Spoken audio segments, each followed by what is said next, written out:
streaming feature, It's alright. but I've I already just haven't started my live meddled with thing. it. What? I've already started my live thing. Oh, Yeah, I have how long OBS all has it been? running. How long has it been on? Literally a few seconds. Oh, okay, so I did not pick up on the No, no, preparation conversation. no, it didn't. No, I started after you had. Uh, that is good. That is good. Okay, okay, okay. But okay, let me check. Let me check. No, no, no. It didn't. I don't think you had. Anxiety moment, be live. Live Hold on. chat. That's anxiety moment. Okay, okay, okay. So, listen. I want you to tell me. I want you to tell me if I sound choppy or whatever. You sound alright at the moment. All right, all right. Um, I need also to link this in the server, and I will not link it on your server. You can link yours for the sake of not repeating ourselves like Has a to billion. scramble through YouTube because I didn't do the smart thing of having my channel and things open ready. Oh damn! Don't worry, it Yeah, takes about that, 5 that that seconds. is all right. That is all right. Let me send it in Core my channel. server. It didn't load my picture. That's cringe. Yeah, and all right. And I think we're about almost ready for this. And in true fashion, my viewers are always late. Um, I literally woke up like 10 minutes before this started. I went to get an hour nap and I got an hour and a half nap instead. Well, that's good. I've been up since like 8 a.m. and it's currently 12:38. All right. That being said, um, I will do the intro to my own stream, and you can do yours Hot, afterwards, hot rocket off the unless you want to base. do it first. If you want to do an intro, Oh, hot rocket off the base. I don't mind going after.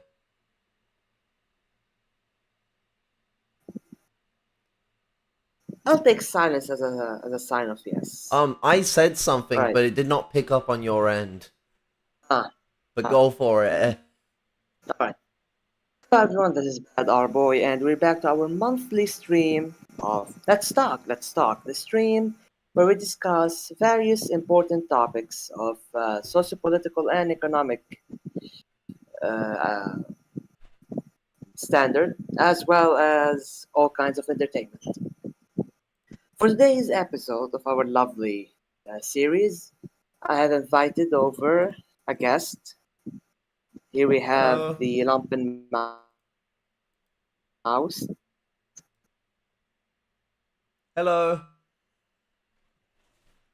Uh, Oh, a good friend of mine who had also had me uh, the views expressed by my guest might not totally reflect the views that this channel represent, and that goes true for any guest I bring on, and that also goes true for my own views that do not reflect on my guest's channel. We might have intersecting point of views, might have opposing point of views. It's all right as long as there's still mature respect between each other. And today's topic would be the exploitation of the LGBTQ community for imperialist and capitalist gains. mm-hmm. And I trust my dear viewers would be mature enough to discuss this topic with us and later on, if they want to in the comments, with maturity and respect.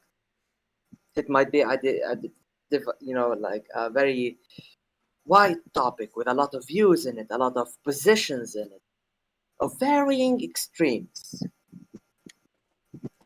That being said, Thank you for coming, Lumpen Third World. Should I call you Lumpen Third World or just go with? That name's gone. Either Lumpen-Maoist or just call me Kara or a Storm. Either one works. Okay, I'm going to call you Carl. It's easier. Yeah, Lumpen-Maoist. Yeah, I There's been had some changes to boot, eh?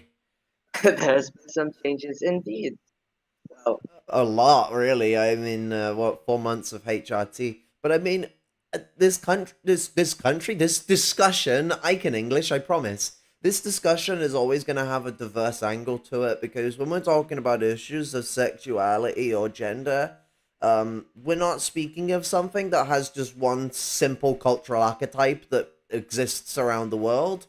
Every nation, every people interacts with these things differently. It's kind of one of those mad things when you hear people say like a white Western idea, and it's like Haas said it about like India, and it's like, bruh, India has been more like trans accepting than we have for centuries. What the fuck are you on about? Like a Western idea. And so, like, yeah, there's yeah, like such a diverse nature to these things. I could pick, like, if I wanted to think hard enough about it, I could pick out like 10 native tribes that not all of them exist anymore, but that were like ridiculously diverse in how they outlet gender and how they looked at sexual expression. Some of them being matriarchal, some of them egalitarian, some of them patriarchal. Um, and like before like the idea of unigender, which was what the Romans believed in, and bigender, which is what like a lot of white Europeanism likes to push, although that's actually a frail concept. um a lot of gender was much more diverse than that before then. It's the oldest social structure. So in this discussion, there are going to be things that I say that aren't going to meld with XYZ culture, but that doesn't mean much. I'm obviously going to be coming from a quite European perspective on some of these things, but nevertheless, I'm more so going to be criticizing how the pseudo perspective around these things is formed, how there is this sort of like pseudo gay rights liberation shit that's formalized for imperialism that actually pushes a lot of countries away from this because a lot of people will start to perceive it as this Western ideology, Western framework, which is a falsehood. It's something that they want people to swallow because it allows people to condemn places like Palestine, even though there are a lot of Palestinian people that are on the LGBTQ. They're in the LGBTQ plus community.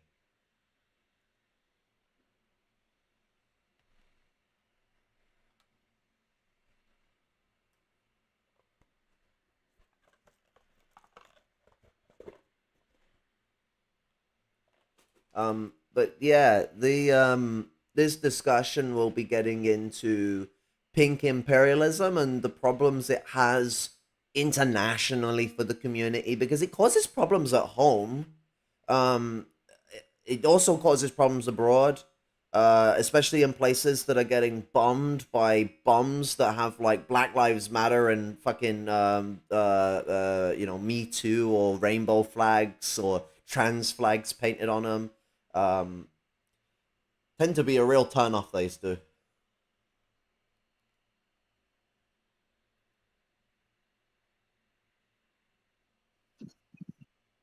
that is true. Well, considering that every different culture in every different country around the world will tackle the subject of LGBT rights differently depending on their own culture. Excuse me, I have some technical difficulties on my own end when it comes to. Um, okay. Anyway, can you hear me now? You're clear. I heard that really angry unplugging then. Yeah, my earphones just say they don't like me when they don't want to like me. Clapped. Logan here says it's true people in the US like to use women and LGBT rights as an excuse to justify US imperialism, even though some of these people don't even care about women or LGBT people. Well, that is true. But that's why we want to discuss this today. Right As on. I said, the topic of how LGBT rights should be tackled in each country, well, that will go to each country and each culture and each group of people in a society to have that discussion among themselves.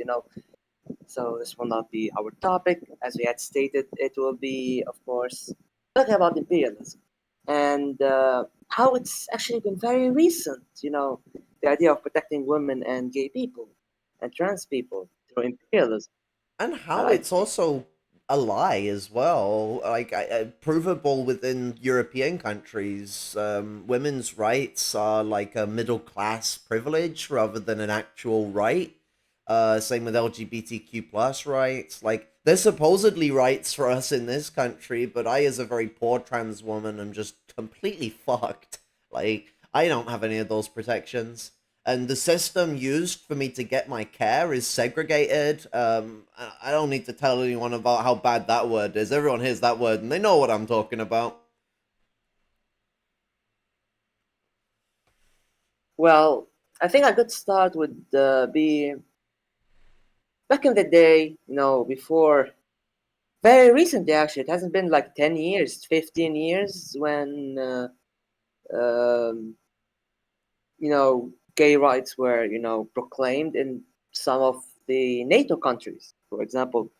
Um Also, Logan says, hello, Lumpen-Maoist news and happy Pride. Hello. Um, Aw. so it wasn't really. It's actually very recent. I believe in 2014 was when gay marriage been legalized in France, Yeah, around the same time for the US and the UK as well. and in many Western European countries, or as I'd like to call them. I don't prefer to use the terms West and East Yeah, because it implies like there's anymore. this like east-west conflict in the No, north, they when it's do actually more of a north-south create divide. a fake. Yeah, but even a north south divide will not be very accurate. I have been trying to figure out a better terminology to use. This is like on a very much of a side note, but I've thought maybe have separated into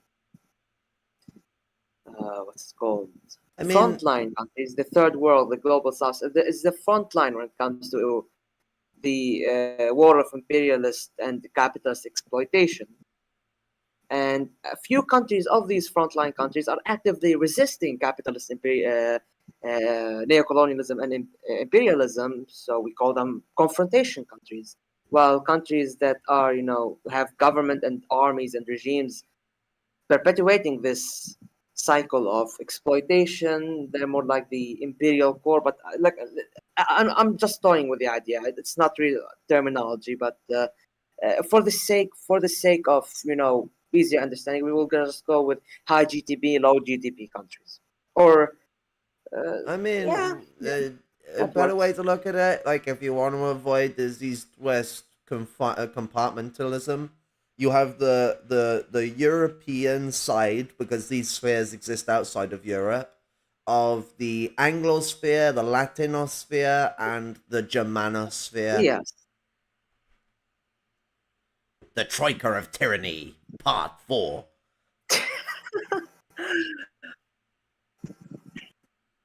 Yeah, there are very different spheres within even the West, and different views within each sphere, even though these spheres can cooperate with each other. So before that, what was the excuse for imperialism? Back in the 1700s, 1800s, 1600s, maybe it was, civilizing the uncivilized, which is very much a racist position to have, considering the fact civilization span across the globe and places that were known or called uncivilized between quotations actually have had contributed a lot to world civilization, to the worldwide society. And that used to be the excuse back in the day. And some people were pretty open about it. Let's just imperialize others to make gold during the age of mercantilism. Others tried to, shield it using something like, yeah, let's civilize the savages, let's Christianize them. Afterwards, it became more about imperial domination.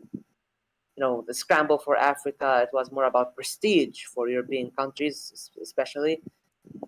You had Manifest Destiny in the United States, of course, and during the Cold War, post World War II, post the old imperialist structure, you have the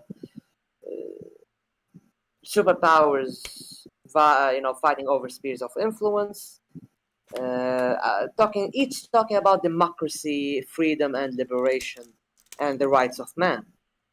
And you know, it used to be. I remember, 2003 in Iraq, the excuse was freedom, liberation, democracy, and the rights of man. Yeah. But now today you hear more about even especially from liberal warhawks. You hear LGBT rights, feminism, and all of these excuses to, because that's what they are. They are mainly excuses. An imperialist would be an imperialist, but in this day and age, because they want to brand themselves as humanitarian or humane, in a sense, they want to mask it as more of a, yeah, we're here to bring hope, to bring help, to make things better.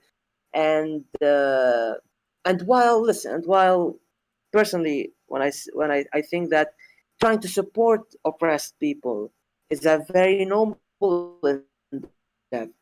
People who are suffering from oppression, from prejudice. I will not go into details, with a race, religion, or anything really. I do believe in the live and let live, position. Even though I might disagree with some practices here and there, as long as they do not, target me personally as a person or target my group of people as a group of people. I just go with live and let live. However, as much of a noble position that is, it's just an excuse used to bomb people at the end of the day, steal resources, control trade routes, and it also stirs up more racism, actually, a more savior complex in these countries that, or in these societies that deem themselves as developed, even though the vector of development, who actually does put the vector of development? Who says a society developed? I mean, look at the United States. There's still a lot of problems within it. But can you call it a developed society? I mean, in comparison to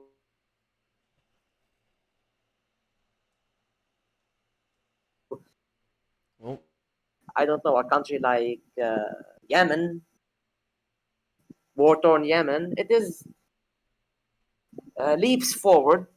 I understand that there's no position to compare, but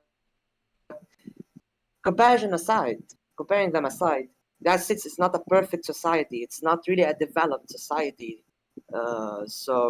This between quotations, developed is to be contested very harshly. Like in these quote unquote developed societies or developed countries or developed circles of thoughts or political movements, and that view white savior, let's just say it, white savior, to bring them out of their shithole and give them feminism and the silence is eerie. it's this white savior complex that tries to, lift people out of their shitholes and give them feminism and LGBT. Oh, they just vanished like completely out of the voice chat. I think Discord's doing the we're reconnecting thing. Sorry for fucking you out of the ether. Hey, welcome back.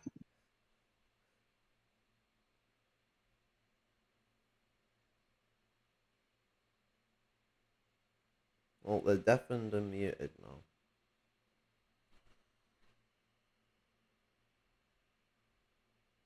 I got a good point I'm saving for when things get back up.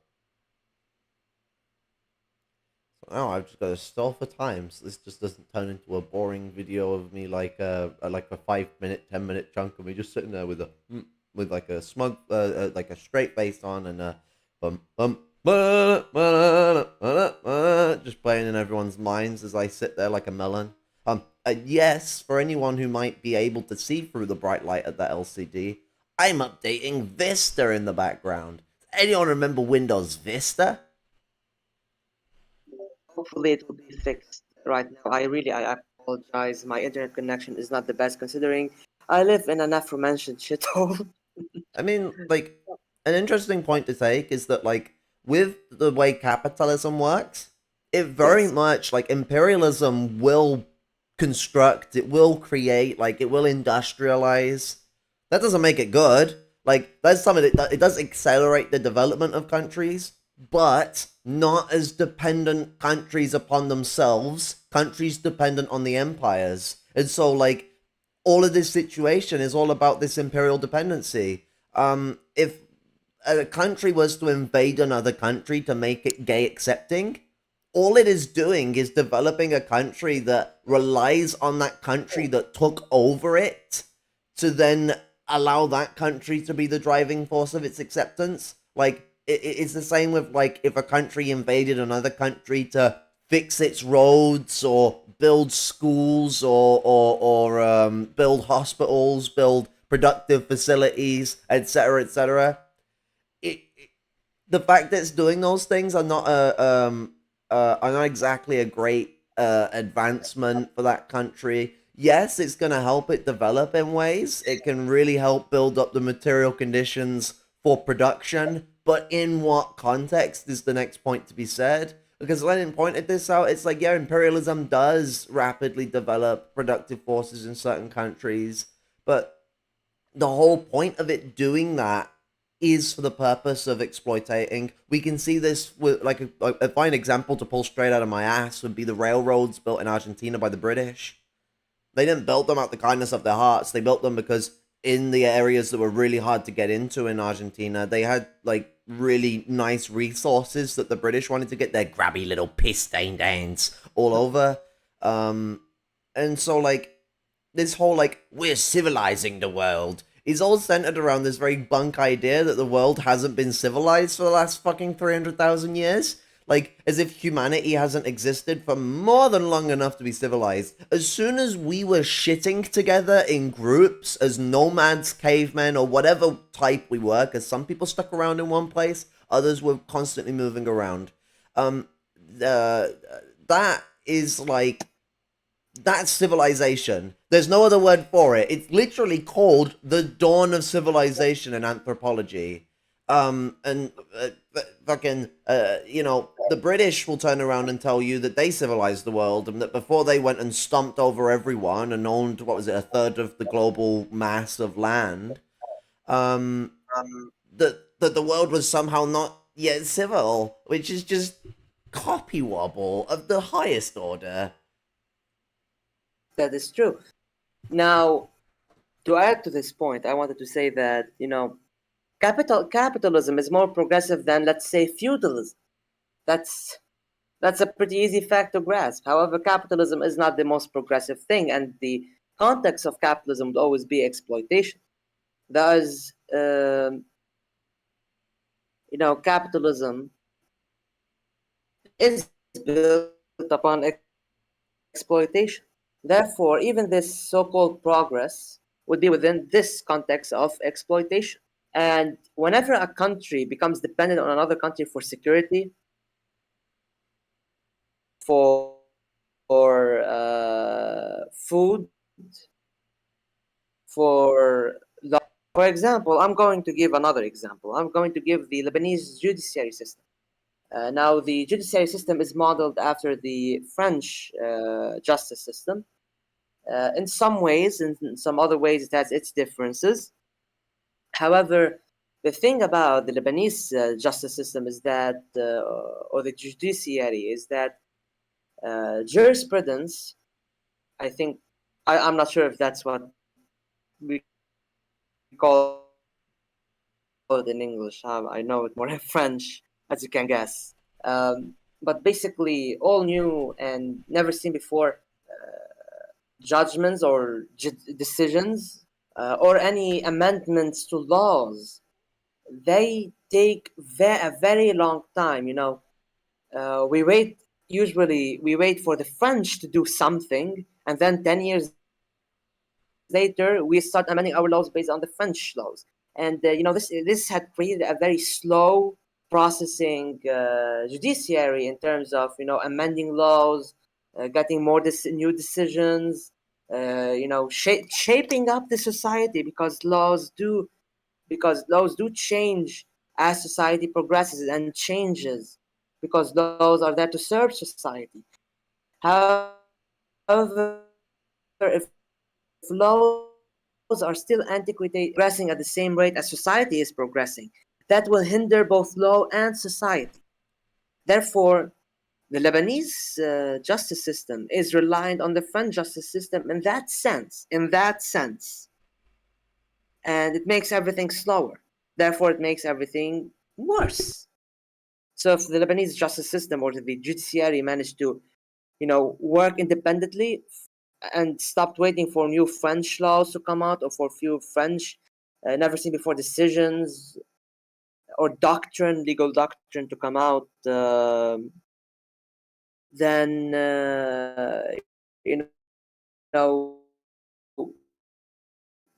justice system in Lebanon will not progress and meet the needs of society as society progresses past its old laws. Like they very like if we're going to talk about most amendments in a very one period of time, like we had the early 60s during the reign of Fuad Shihab, and then we had not reign presidency, a liberal bourgeois democracy, but still we don't have four dictators.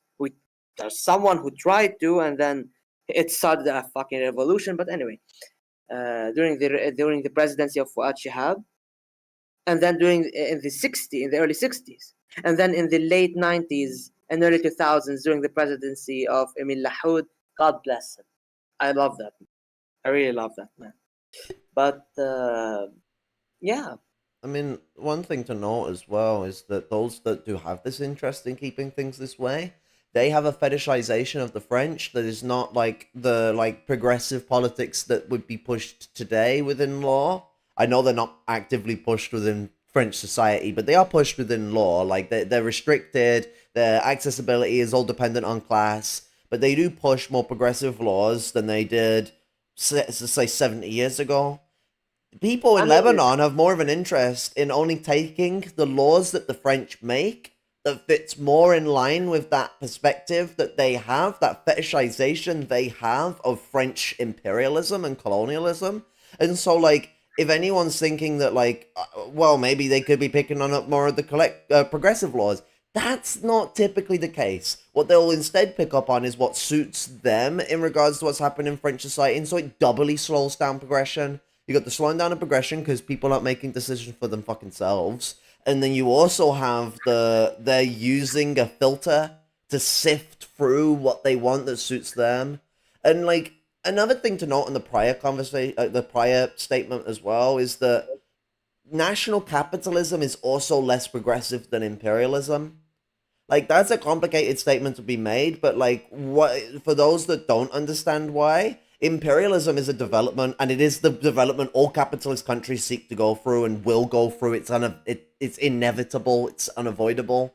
But what's progressive for capitalism doesn't always mean it's progressive for everyone else. The proletariat, the people, we're the exploited body of capitalism, and so like capitalism in its imperialist phase is more progressive within society for what accessibility it gives for certain groups. In this sense, that's a first world privilege, but also the development that it gives to industry. We note that the industrial period started a century before just over a century before the imperialist period began. And so there is an intrinsic relationship to capitalism's development and to the progressivity of society and imperialism, and and that's a progressive motion forward. What really needs to be noted is that the only way to take a progressive stance against capitalism is to push for socialism, because imperialism is more progressive than national capitalism. So there is no going back to national capitalism as a progressive route. It's actually the opposite. It would be a regression. A country getting control over itself again would still be progressive, but if their control is only to make themselves a capitalist country, that progressivity is short term. It does not last very long. And there was a good thing that a comrade pointed out to me about a position that Lenin had for the types of bourgeois countries that bourgeois radical struggles that should be supported, and it was basically the ones that were like at a progressive turning point within a sector of society that had a revolutionary proletarian presence within its involvement.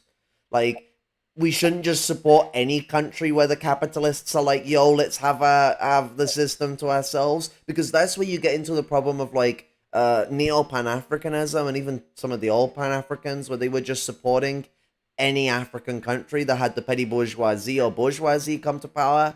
And like, I mean, petty bourgeois radicals in a bourgeois sense push a progressive movement forward for the bourgeoisie.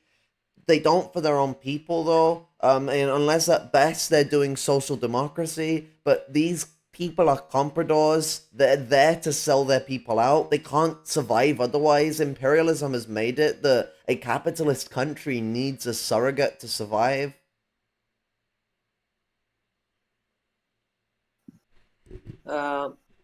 Well, in regards to the progress and capitalism, and how national capitalism is more progressive than imperialism, I'd like to actually give an example. An example I never get tired of.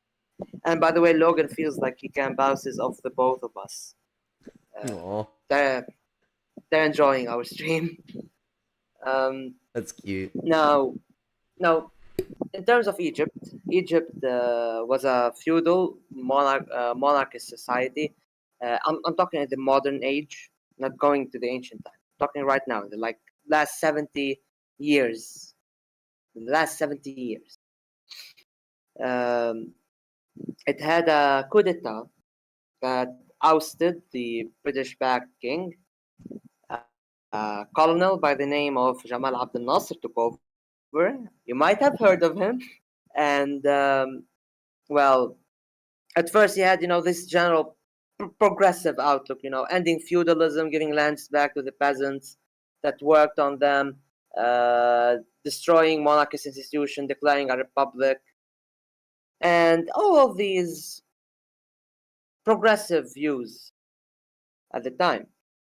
However, during the 50s, progressively speaking, Egypt built itself a national state capitalist system, which was far more progressive than what they had before. That is true. However, this was not the last stage of progress. Starting in the 60s, Abdel Nasser had seen what went wrong during the 50s. It was the period of trial and error in the 50s. What went wrong, what went right, what should be focused more on. And through the geopolitical experiences that Egypt had went with, such as,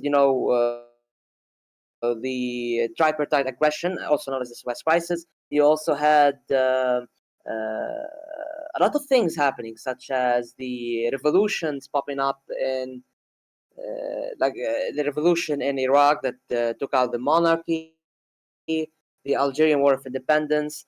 You had the United Arab Republic forming and then splitting apart not even 4 years later. And all of these experiences did help shape the views of the Egyptian leadership and to be guided more towards socialist principles. That in the early 60s, Abdel Nasser announced that this is a period of transition towards socialism because socialism is the only path. And by 1965, Abdel Nasser was aiming to start a revolution within society, because the coup d'etat, even though called a revolution, it only inherited power from those who were in control of power. The same institutions that the monarchy had, the republic now has, and these institutions were insufficient.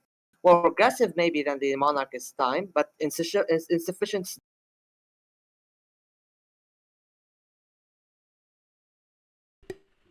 Yeah, they disconnected again. But yeah, uh, Maoist position on Abdel Nasser is not so much the same. Abdel Nasser wanted to abandon institutions, go through people's a social a popular political organization. You know, the people would be leading the revolution, not institution. However, unfortunately, the Six-Day War and its consequences had hindered these efforts, and the focus had switched from building socialism to actually resisting occupation and removing the effects of the Israeli aggression. And so, unfortunately, the Arab socialist experience in or experiment in Egypt was cut too short. In all cases, If mentioning Israel is a good segue for something important to mention, to talk about, actually. if it ever existed, though, I mean, Mao's position on Nasser is he took a social fascist turn and decided to represent himself in a way that would be advantageous to the Soviet Union, similar to what Saddam Hussein did. Gaddafi is even worse for this. Oh my god, I could Well, rant about actually, okay, Gaddafi for hours. okay. Um, I might agree with some of the things you say, but I don't think there is a place to compare maniacs like Saddam or Gaddafi to Abdel Nasser, because I've oh, been there are. recently. They're literally proteges of his. No, And not exactly, not oh, exactly. I oh, can I they can. are. They might be more massacring, but I mean, Okay, okay. Fucking Nasser himself had his own situation with the communists and other groups that was I messy, to use lack okay. of a better Listen, word, he's but also like so many like this was a program the Soviets themselves enticed in, like. Basically, the Brezhnevite and Khrushchevite era Soviet Union would push countries that had no interest in being socialist to adopt a public socialist framework, so it made them look like we're the good guys, ascertaining towards the other socialist countries, which is a moment of Soviet social imperialism. Um, but yeah, I mean, if I was, but yeah, looking at the situation actually more relative to the conversation, Israel is a common argument point that people point out. Oh, it has LGBTQ rights, which I know someone who is trans in. Well, I used to speak with them, don't speak with them anymore, but in Israel, and they can tell you that it is not the fucking LGBTQ plus paradise that white people would tell you it is. They also have the added fun of being part Mizrahi, part Ashkenazi. No, part Mizrahi, part fucking uh, who are the ones in the north that weren't a part of the Israeli tribes? Fuck. The Samaritans, the Sumerians. Fuck it, it'll come to me. I think But what's it? They have so they're in a very oppressed situation, and Israelis are bigots about it. They're bigots about their fucking them being part Palestinian. They're bigots about them being fucking trans and being fucking not straight, not within the confines of what you would expect within essentially a Judeo-Christian country, whatever the fuck that means. But the what's it? What you always hear is people calling for literal genocide because Palestine doesn't have these amazing, totally stuck to culturally ingrained rights that the Israelis are totally giving to people. These myths are all just copywobble. Even if the Israelis had rights, there's no excuse to do this shit. But even their excuse doesn't fucking exist. Like, intrinsically doesn't fucking exist. And so, like, if you're going to tell me that there is this need for like a bombing of Palestine by Israel for these rights, no, that is not how you bring rights to people. Bombs have literally never brought rights. They actually do this thing called taking them away. I don't know if anyone has heard of the Human Rights fucking Commission, but one of the core things that the Human Rights Commission said was a right to live. I don't know if you know what bombs do, everyone who's watching, but like to be a snarky little bitch about it. Most people don't tend to live after they've been hit by a bomb, and if they do, they want to die. Um, so like the whole framework of the situation is like it's very live or let die. And so the fucking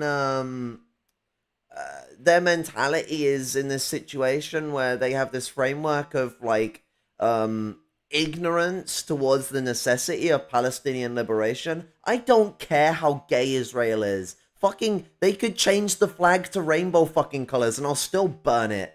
Like, at the end of the fucking day, they need to go from the river to the sea. They need to fuck off back to Europe, Ethiopia, and any other place that they've come from. Like, they have no right to be there. They are, like, if we're going to talk human rights, they have no right to be there. And so the settlers need to fuck off home. And that's how things get liberated. Does anyone want to know how fucking LGBTQ plus rights comes to any Arab country, any country around the world? LGBTQ people in those countries are very happy to struggle for these things. And it's harder for them to struggle for it when these countries are being bombed, especially if they're being bombed under the name of LGBTQ plus liberation. That just makes them a marked target for groups in these countries who perceive these groups as like a causation for attack from aggressors. The actual way that these things are dealt with is through organized struggle within these regions, is through an allowance for LGBTQ plus people to have a voice from these communities. Like I said, there's a large LGBTQ plus community in the fucking Palestinian exiles, as well as a lot within Palestine themselves. But these people can't express themselves because they're not just because they're boxed in by the bigotry of like people within those regions, which they are in a way. Like, I mean, fucking no one is gonna run and tell me that Hamas are like very like rights bearing people compared to a lot of the other groups in Palestine, like the PFLP, but they do have a large base and a large like power structure within that region, and that does cause problems. But that's a fucking drop in the pond when you're being bombed. But like, doesn't like no matter how bigoted or unbigoted the fucking like I'm gonna use Hamas as my running example are. If you're bombing the fucking country, nothing can be done to change that properly.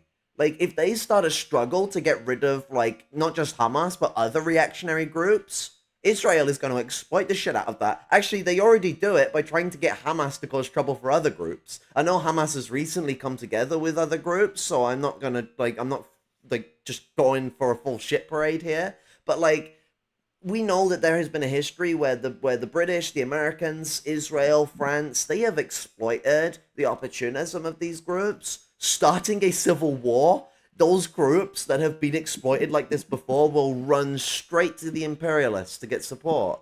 And then that just throws Palestinian liberation even further down the drain. It doesn't just throw LGBTQ rights down the drain, it also throws Palestinian liberation down the drain. For there to be an active, functional development of LGBTQ rights in Palestine, Israel needs to go. Well, you already know what's my views on our neighbors down south. I Beckers. do believe decolonization should take place. I do believe in a one-state solution for Palestine. Now, the details when it comes to that and how it will be achieved.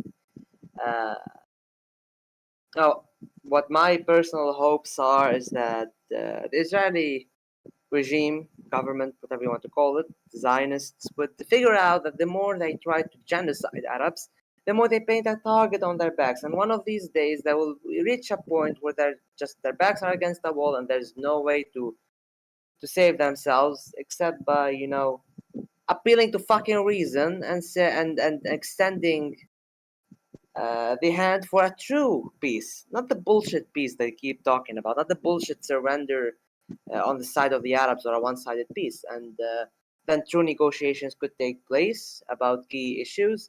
Some institutions will be liquefied, some institutions would be rearranged for that one state solution to happen, and the right of return would, of course, be granted to every Palestinian.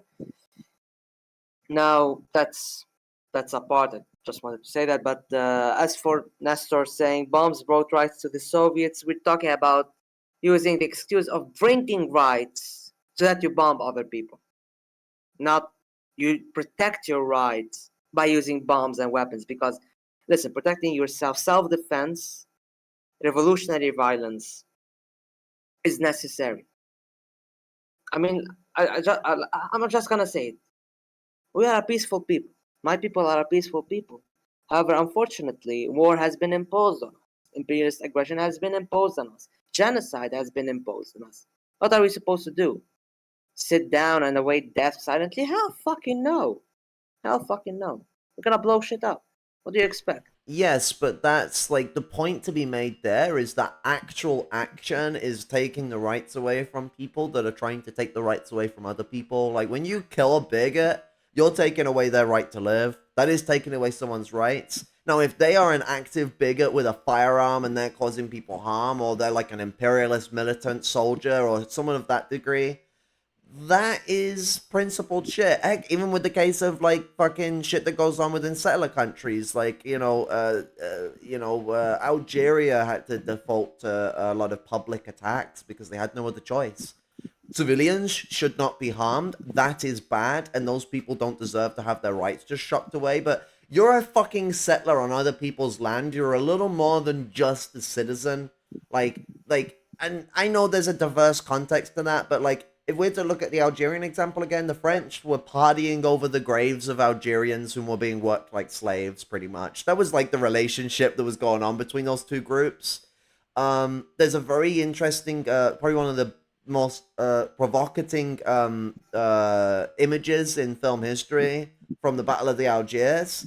Basically, two bombs have been planted at these two parties that are going on across the street from each other.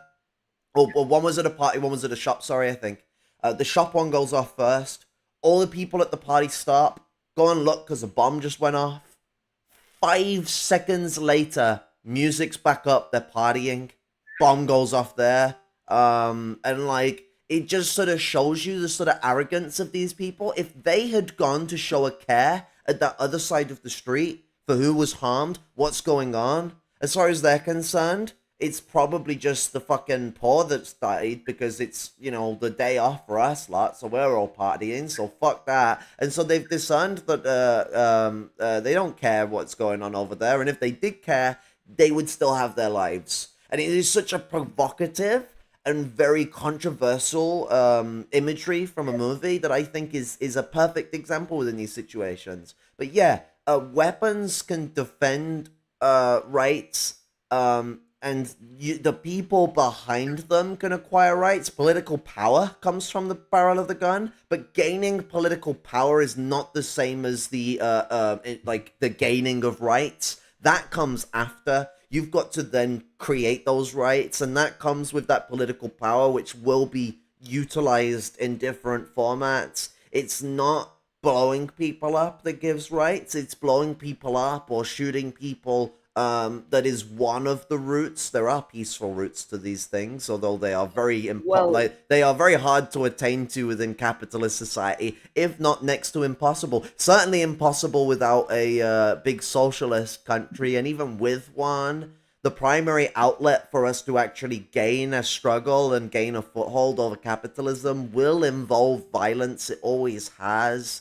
And that situation is gaining the power to be able to declare rights. But you're taking rights away to do that. That's the point I was making earlier. With bombs, don't grant rights; they take rights. Yeah, well, my position is that when it comes to violence is a means protect to an rights end. or to create rights. It's when you're put in a position of self-defense. When there's a battle imposed upon you, you have to fight. You cannot just sit down and die. That's the idea. Like when someone is actively attacking you. I'm not just talking someone who's verbally just hating insult upon you.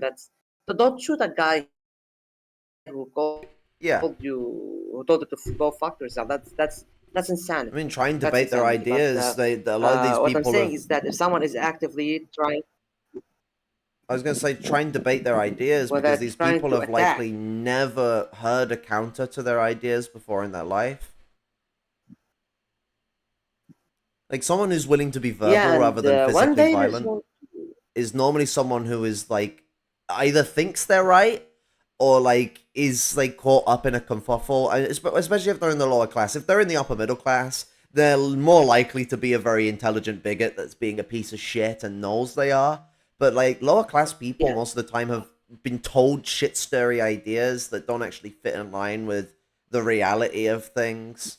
As well, a lot of people need to know about a lot of countries that, like, when you look at the country, you see bigoted ideas. A lot of workers holding those ideas have never been told a better idea. So, like, for us to look at a colonized country in disgust because they hold ideas that are homophobic or transphobic, we shouldn't be turning around and condemning the entire people of a nation because of that. That would be genocide. What we need to be doing is understanding that people within these countries have usually had very conservative beliefs crammed down their throats because those beliefs are useful for imperialism. Keeping people in a state where they're disconnected, they're fighting each other, racism between black and white or black and Arab or black and brown groups in general is a very strong example of this that we see a lot.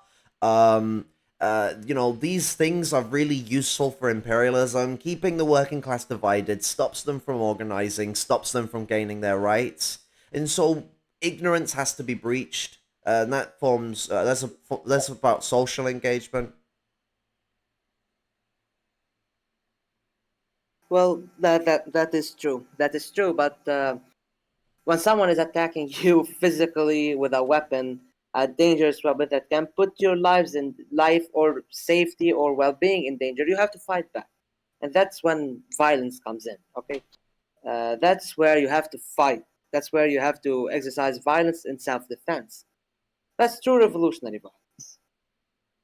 Because when you seek peace, when you seek peaceful solutions, and the other side wants to oppress you, put down, use a fucking knife, a sword, a bomb to keep you down. When peaceful means has been exhausted, then violence can commence, and violence is just in that case. You know, you cannot be a pacifist if you're not capable of incredible fucking violence. You're Pacifism just harmless. pacifism is just a You're problem just anyway, because harmless. pacifism implies non-violence should be a principle and not a tactic. That's the problem. Now, as for Nestor saying gay rights would be stronger in the Middle East if Israel and the West didn't find radical Sunni groups to stabilize the region. Now, I would say that's partially true. That's partially true. But I'm not going to here to blame everything upon Sunnis or radical Sunni groups.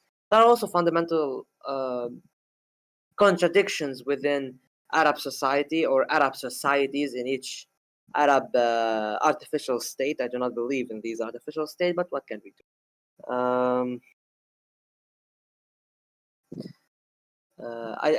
I like this statement is half true, but at the same time, there are other factors that come into play with it.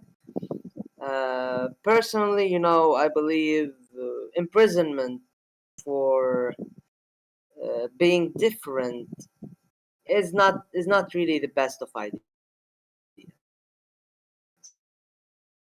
That's just uh, when it comes to Israel specifically, Israel has always wanted to market itself to the international community that it is the beacon of democracy, beacon of liberty, beacon of human rights in a very in a region of the world that is always in turmoil. In turmoil caused largely by Israel itself, its existence and its continuous sabotage and occupation, and the military adventures that only bring sorrow, death, and destruction in its wake. For example, there were Arab progressive regimes and Arab progressive movements, a lot of them during the 50s, 60s, the 70s, even pushing it to the 80s.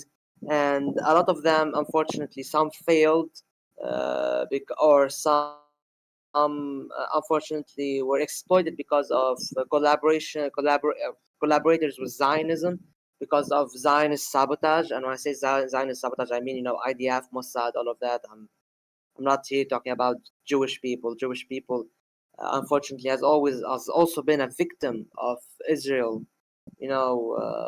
and Zionism itself, which is a topic of its own. Waving the Holocaust as And their big flag, but then literally shutting yeah, down every Holocaust survivor that's ever criticized them, banning them from fucking country sometimes.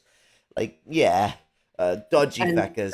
let's not forget that the Arab world for the longest time had been a safe haven for Jewish people escaping persecution in Europe. Now, I will not say there weren't some anti-Semitism or anti-Jewish sentiment. Oh yeah, there's like a whole No, conversation about World War II in regards to that. no, not even before World War II. Even Oh yeah, before I World War know II, I'm talking before like then, but medieval times. like it really was Look, you have like millions of people. Some of them are bound to have some interesting and not so lovely positions or views about the other, comes from the Abrahamic unfortunately. faith. Christianity started a Um, whole fucking mess with this. Well, it actually comes from Romanism. It comes from those funny little fuckers in Italy.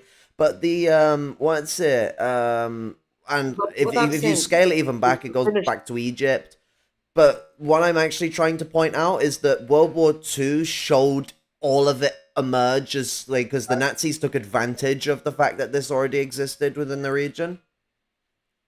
Actually, no, actually, what I wanted to say was that even before World War II, in the 1800s, when Zionism started, as a movement, and Zionism started trying to interfere within the Ottoman Empire, making deals with a sultan that, only wanted to fix the fucking economy, to fill up the treasury, not caring about who's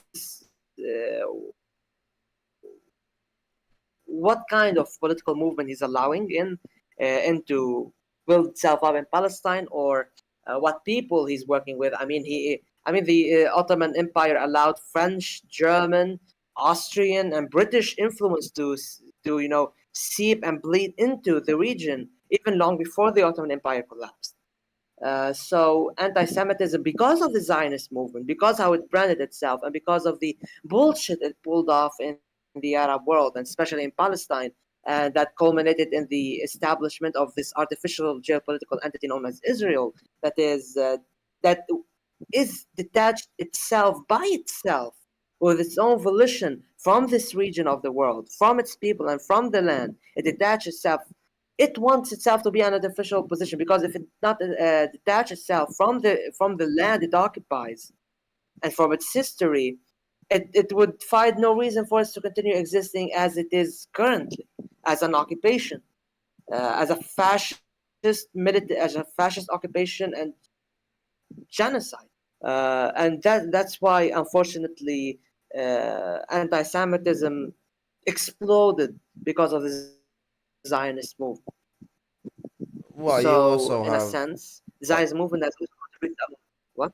there's a long history to it, really, because you could go into like the Byzantines as well, the Egyptian Empire. That is true.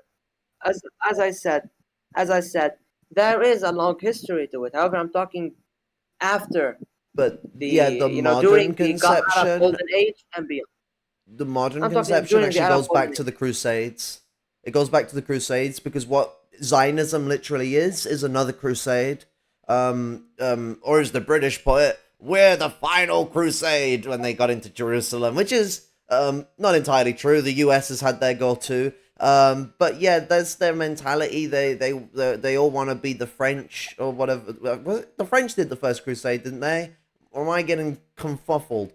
Either way, basically, there's this whole like complex to it all. And so Israel is like the new thing of an old thing that's been happening for the last like 600, 700 years. Um and what we see That's fair. and then what we see here is that like Israel is using this exuberance as if it is some progressive force, within the region because it's more European than everywhere there. Because note to people, West Asia is not Europe. Their country is in this kerfuffle state, but they also try and like make themselves out to be quote Middle Eastern end quote as well. Like they will try and they steal a lot of Mizrahi culture and even Palestinian Arab culture, and they have this tendency to try and exuberate themselves as we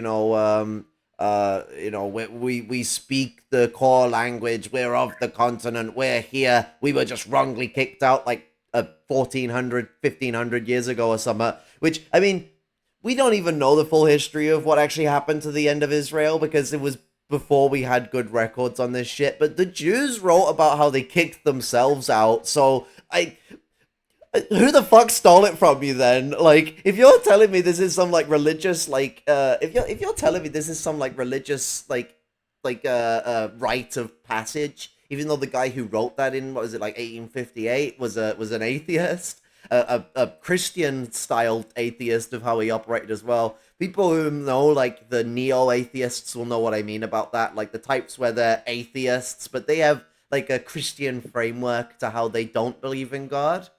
If that's such the case, why are you saying it was stolen from you? You guys fucking got kicked out, and no one said that like you could make your own country there again. You took yourself out and you fucking left. So like, shut the fuck up. It has been so many thousands of years. The Arabs were already there when you were fucking there as the tribes of Israel. Which, note to all of y'all.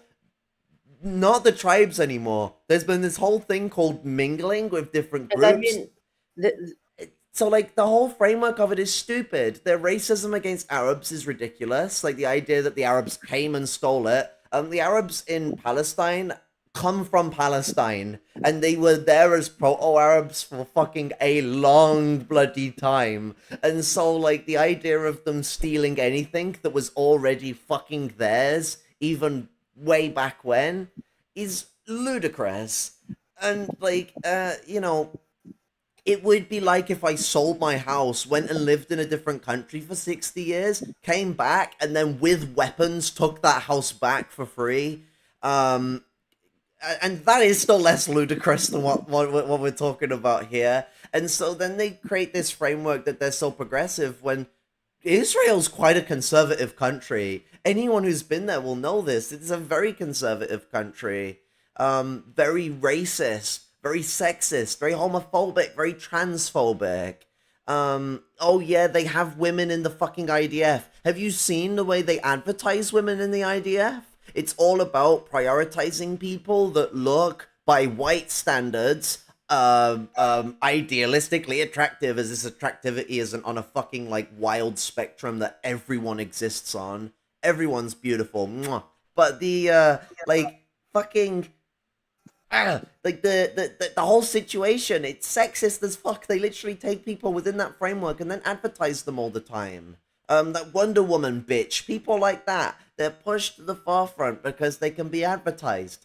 Dare you be a brown or fucking black woman in the IDF and they ain't gonna be running to fucking celebrate you. Like, what they want is stuff that appeals to white femininity, and in a way that's very sexist, in a way that's like ogling at their bodies, not really thinking about like any commitment or anything they're making, but they make it out as if that's the case. Oh, we have this such progressive society, we've got all these fucking women in the military, and that's the same thing America and Britain are doing in people like that, where they're like, we're bringing women in the military, we're so inclusive. Well, speaking about that, actually, sorry to interrupt. No, go for it. Do you know that despite, Israel tries to say that, yeah, we have women in the military and they serve together with men, we have women in prisons, as, prison guards and so on and so forth, and try to advertise this to sound more, progressive in the region. Now, here's a not so fun fact. Apparently, in Israeli prisons, female guards are being prostituted to prisoners by male guards. Yeah. Women are being prostituted by men in prisons, in Israeli prisons, even in the army, I believe.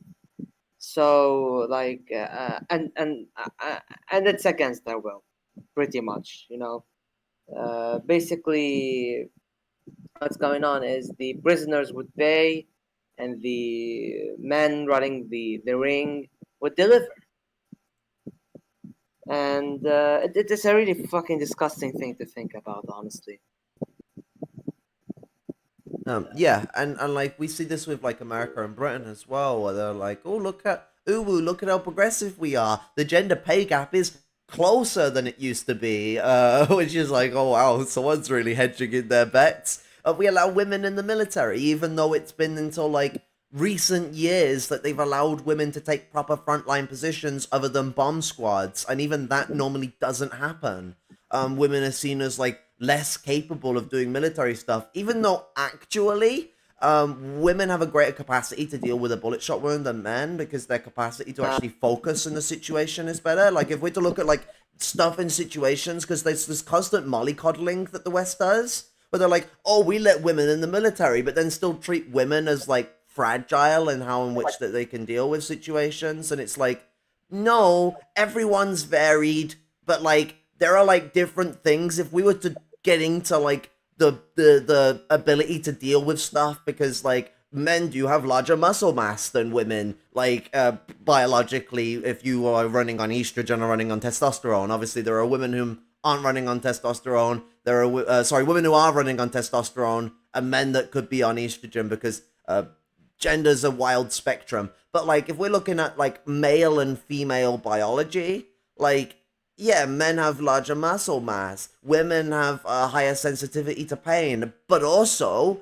women have a higher pain threshold. And we could literally play this game all fucking day, and you would have a list that would equal both groups out as capable of doing these things. Some of the most ferocious liberation fighters fucking have been women. And so like this mollycoddling framework they apply is completely bunk. But they apply it anyway. They apply this angle that sees women as this fragile thing that just needs to have an element of acceptance within the culture. Like, so they're like, oh, we've accepted you into the military now, so now there is an even accessibility to rights. And a lot of it as well is like diversity politics stuff, because they're trying to keep their militaries alive. The US Army took up a policy of doing this shit, because that this policy allows them to get a larger pool of recruits, because they're not getting enough soldiers. Then the US allowed trans people in the military not to do I mean, there is a public stunt to it, but that is not actually the main reason. The main reason is they do not have enough recruits to maintain their military and maintain their fucking army bases. What is it, 1,000 and some around the world, although apparently they lost like 200 of them. I don't know how you lose 200 military bases, but fuck it, when you have like over 1,000, like I guess you could lose a few of them somewhere. I don't fucking know. It doesn't make sense to me. I thought you would have them like on a list somewhere. Are they still using floppy disks? Because I know some of the US military does. If they are, that might be the problem. They may have some corrupted data on their files. Because yeah, the US it's a funny thing with the US. This is a little funny side note. The US tax system has had recent collapses because they still use old IBMs. Now, to people, you might think, oh, the IBM PC. No, I mean 1950s IBM tape computers that take punch cards. I mean, now they have more like advanced interfaces that came in during the 60s and the 70s, but still, we're talking about like a computer that is older than my dad. Actually, almost as old as my granddad. My granddad was born in 1943. Or 1939 on the 3rd of September on the other side of my family. Brilliant time to be born. But that's when the Nazis invaded Poland, for those that don't know. But yeah, the US system is just a complete mess. And it's trying to rely on diversity politics, not just because it keeps stability within society, because that's what they're trying to do. They're trying to stop people like me from rising up and getting radical, because historically, gay people, trans people, black people have had an affinity towards socialism, brown people as well. Like these oppressed minorities as well as the working class in general, have had a massive affinity towards socialism, and so trying to keep the peace, trying to buy us off with rights that mean almost nothing to a lot of us. They mean something to middle class people, sure, but like when you live in poverty, you're just fucked anyway, and that bigotry that would cause you problems ends up surfacing. And so like they're trying to keep us chill by just giving blanket fucking rights that don't mean shit. I mean they're important. They should happen. We need rights, but we need actual rights, not can we join the military or not, or the diversity politics in the police, or diversity politics in the MI5, MI6, CIA, etc. Like, if the FBI allows trans people in it, that doesn't stop the fact that the police goes around and actively causes physical aggression against trans people, including murder, especially black trans women. And like, this is like some of the public members of the populace do as well because of white supremacy and its transgressions. But we've got to look at the people who actually stir up the fire of this shit. And those same people are the people that are granting us the right to join the military. If I remember rightly, it was under Trump that trans people were allowed to join the military. I think it was. So, what's the progressivity of that clause? Oh, we can all go join the fight to go kill people to steal their resources. Massacre. Does anyone remember Julian Assange, or has he dropped out of the short-term memory loss of like white people whenever things change? You know how like ISIS were in fucking Libya as our allies and our liberators. They were literally calling them ISIS on the TV, and then when ISIS came up in Syria, everyone had just forgotten that they were like the people in Libya. It was all on the telly. Like you couldn't fucking. You have to be born yesterday. As soon as I saw Syria come up and I saw them mention ISIS as the enemy, I was like, that's sus, because weren't they supposed to be the big allies in the last war? But yeah, like this whole framework, it's just all bullshit. But yeah, if this is the short-term memory loss of Julian Assange, one of the important things he released was the videos, which you would probably rather not watch, but if you really want to see what the military does and what gay people and trans people have been invited to join in, go watch the videos of American and British soldiers massacring fucking villages and, you know, the shit that was going on there. There's rape and murder that was going on in these situations. Like, we're not just talking about them, like, shooting up an entire village. We're talking that they raped, molested women, children, men, and they they also did genital mutilation and horrible shit like that, and then massacred the people they tortured. And the evidence of this shit, people have just forgotten out of memory for some reason, because they're all like, yay, trans people get to join the military now. And it's just, I could strangle these people until they couldn't breathe. Like, genuinely, you have to be a bigoted or ignorant moron to fucking turn around to me and, like, celebrate trans people joining a military that very, very recently, what was it, 2016 that shit was coming out? I think a bit earlier than that, 2014, 2012. Very, very recently was shown to be literal fucking rapists and murderers of the worst degree. Not just they're imperialists, of course they're murdering people, like going to the full extent that the rape culture of this society likes to take itself. The very culture that we're supposed to be oppressing, oppressing too, but like oppressing, getting rid of, like, trans people especially talk about rape culture as a very big problem within society. And so for us to turn around and start fucking, celebrating something like this, that is hypocrisy of the highest order, and you deserve a fucking, at least a slap around the fucking head. Like, oi. Yes, that is true. Before we continue, I just want to say to my viewers, especially, I want to apologize for the very horrible quality of the stream. When it comes to sometimes the voice cutting up on your end, or me disconnecting. Uh, my internet connection is not the best. However, I did want to carry out the stream regardless. and we will continue. We will carry on, but keep that in mind. And in What's case it? there's You a could lot of always put like after the stream, you could always in a pinned comment just put the link to mine if people want to see things that's what uninterrupted. I was planning to do. For anyone who wants to, watch this with better connectivity, your stream would be better suited, and I will be linking it in a pinned comment. But so far, about first things first, how uh, so we've introduced pink imperialism. Talked about how some countries would like to use uh, advertise women and people of color and LGBT people as an attempt to whitewash themselves from their crimes and to appear as a more progressive society, even though they're actually not. We've also talked about how, uh, you know, militaries that do try to advertise and appeal to people of color or people of the LGBTQ community or women, no, they're not doing this out of their kindness of their own hearts. They need more troops for imperialism, and this is not really a success for the oppressed groups, but rather more a manipulation by the ruling class, by the institutions of oppression, whether inside a given country or oppression worldwide.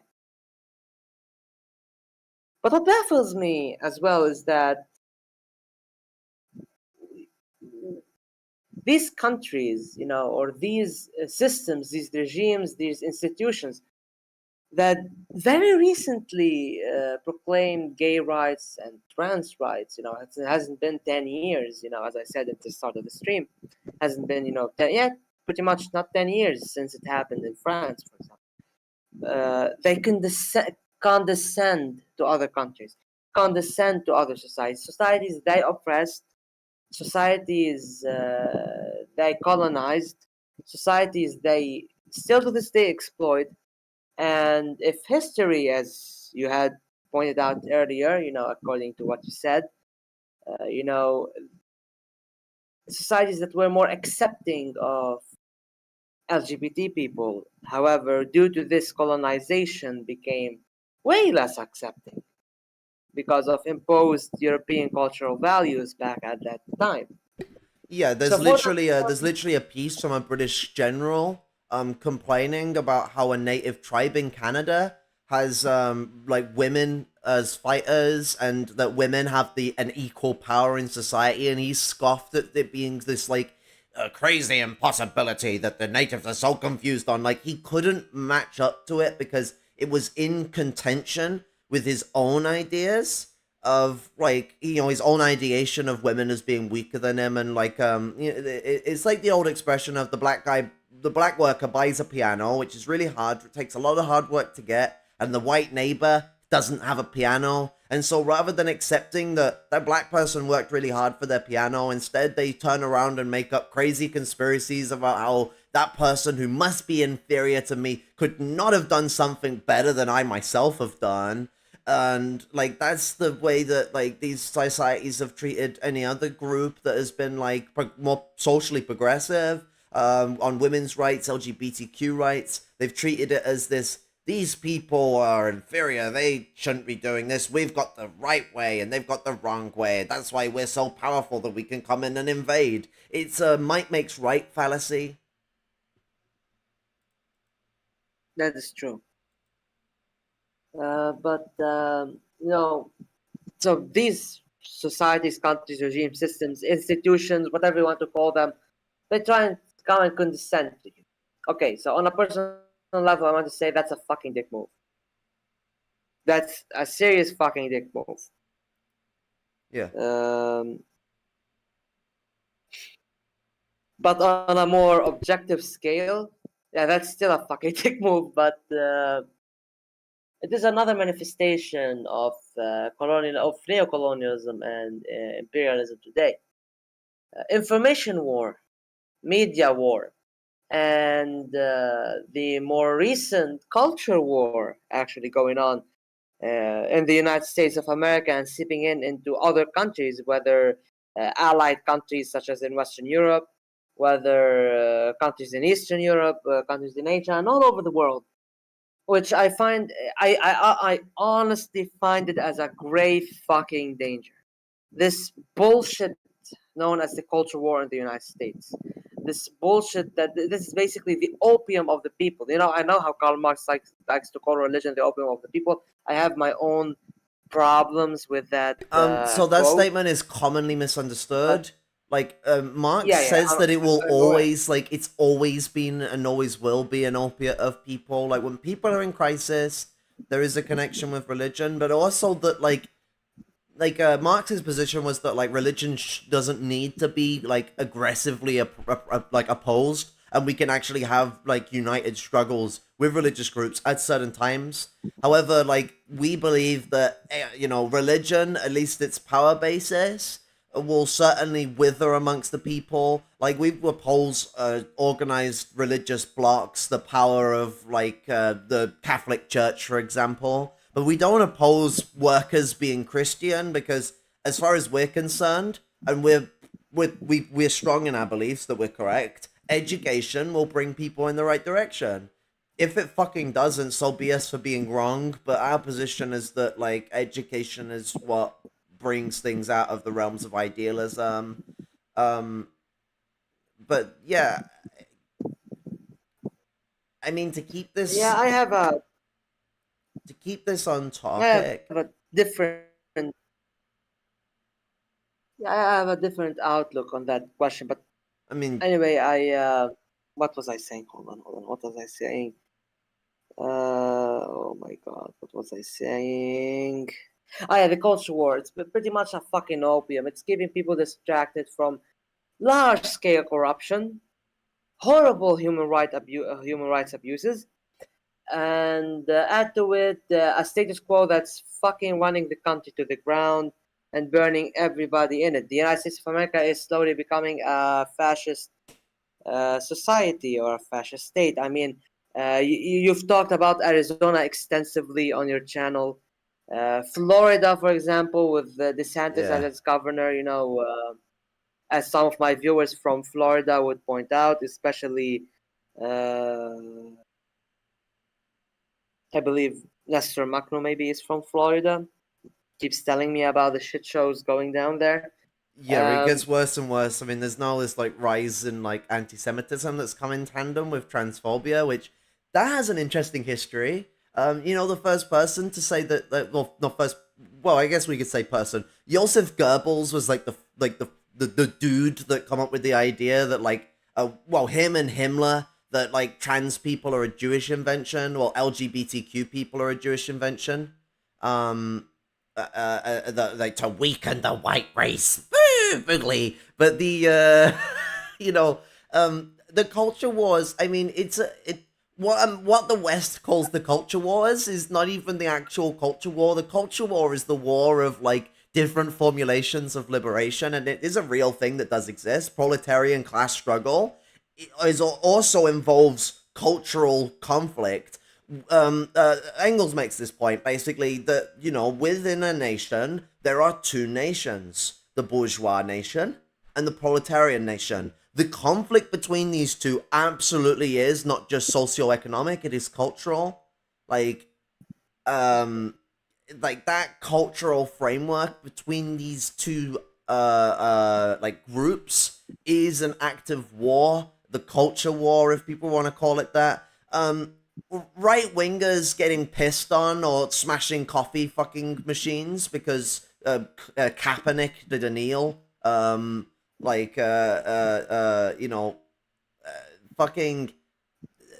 That's not really culture wars. It's white people having a fucking moment. I guess it's a part of it, but not in the framework everyone's making. Everyone's making this, like, legitimacy argument between, like, upper class people, middle class people having a tantrum. Working class people are not going to throw their coffee machine away because Kaepernick did a kneel. They bought a coffee machine. They want to use a coffee machine. They don't have brand loyalty like middle class people do.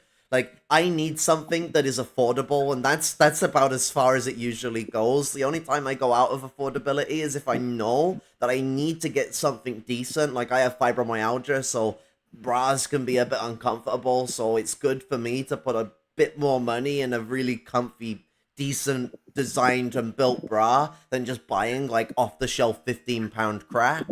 But like, we don't have this like, oh, I need to buy all these specific brands. I'm autistic and I can be difficult with the things that I want and want very specific things, and I very much have to accept this framework and have no choice about it. And so I don't get to entice in the very much like hyper specifics that maybe even I want to.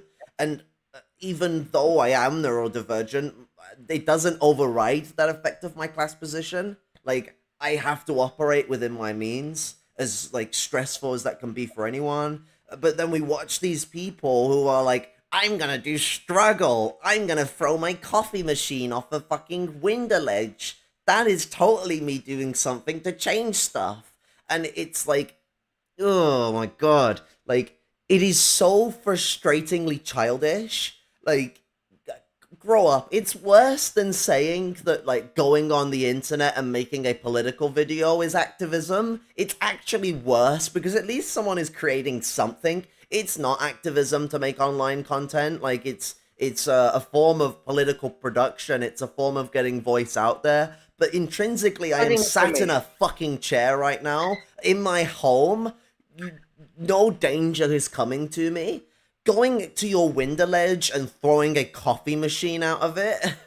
Like, I mean, what have you done? You've broken a coffee machine you already paid for, and I guarantee a lot of those people called up Koenig to get themselves a new fucking coffee machine from them a few weeks after this had passed and no one give a shit anymore. And I mean, we saw people burning like like it was something like a £100,000 worth of fucking Nike trainers that they had bought. Or is it 1,000? It was some at large. There was a lot of trainers, and they're just burning all these fucking Nike trainers. Buying them. You're still paying the people who manufacture them. Like, what's the point? What's the point of making such a fucking statement if you're still buying the product that you're going to destroy in such large quantities? And all these products come from the third world, usually. Through exploitation of resources and outsourcing of labor. Now, here's the thing. I think, and because culture war has been very much quoted with LGBT issues, and I think, honestly, it's the most stupidest fucking shit ever. And in my country, for example, in my society, in my region, there is another culture war, a different culture war. The culture war between whether normalization and collaboration with the Zionist occupation is the road to actually, progress and prosperity, or whether it is not the road to progress and prosperity, but an actual trap, and the best way to go is to resist occupation. This is the culture war going around here.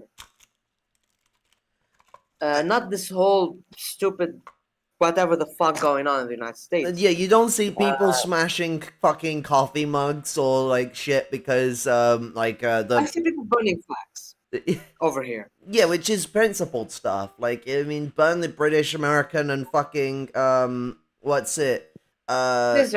Israeli, Russian. Pick your flag, burn it. But the what we see is that like the situation is at the crux of like, is the West Asian peoples, the many nations of that region, gonna have freedom and the end of the occupiers, the end of the neo-colonialists, and then an actual freedom to be able to express themselves with the things that they're deprived of, LGBTQ rights, fucking women's rights, accessibility within society, heck, even freedom for fucking Islam to exist in some places. Looking at you, Israel. Fucking like even India.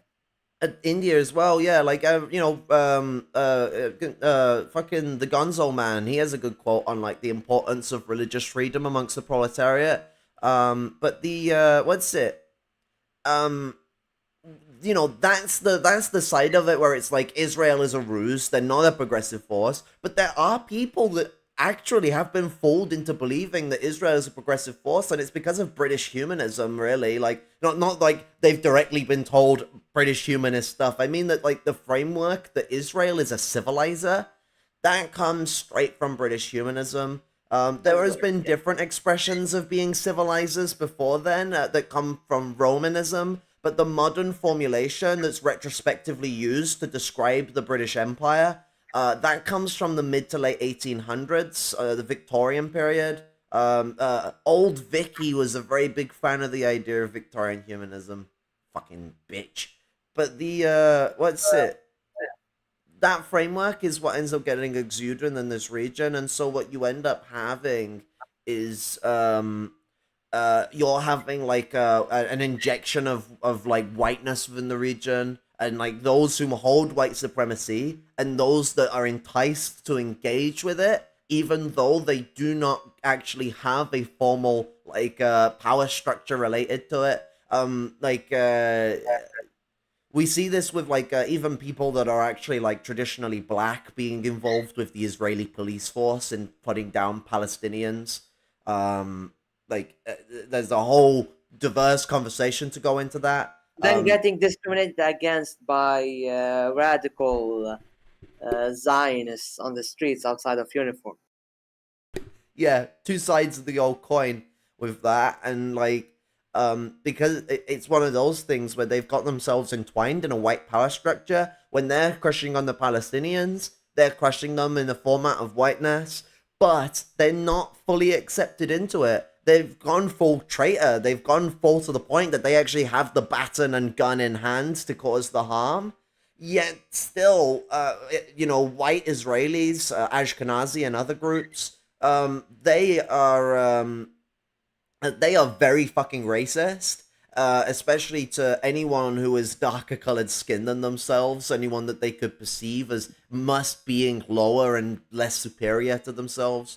I was speaking with someone before, and I remember them pointing out that like the Israeli civilians a lot of the time can really show up the government for how fascist the country can be. Like, really bad. There is so much like fascism and Nazism that exists amongst the white Israeli population. It is ludicrous, and like there's a whole like 7-hour stream that could happen talking about it. It's that fucking crazy. Oh well.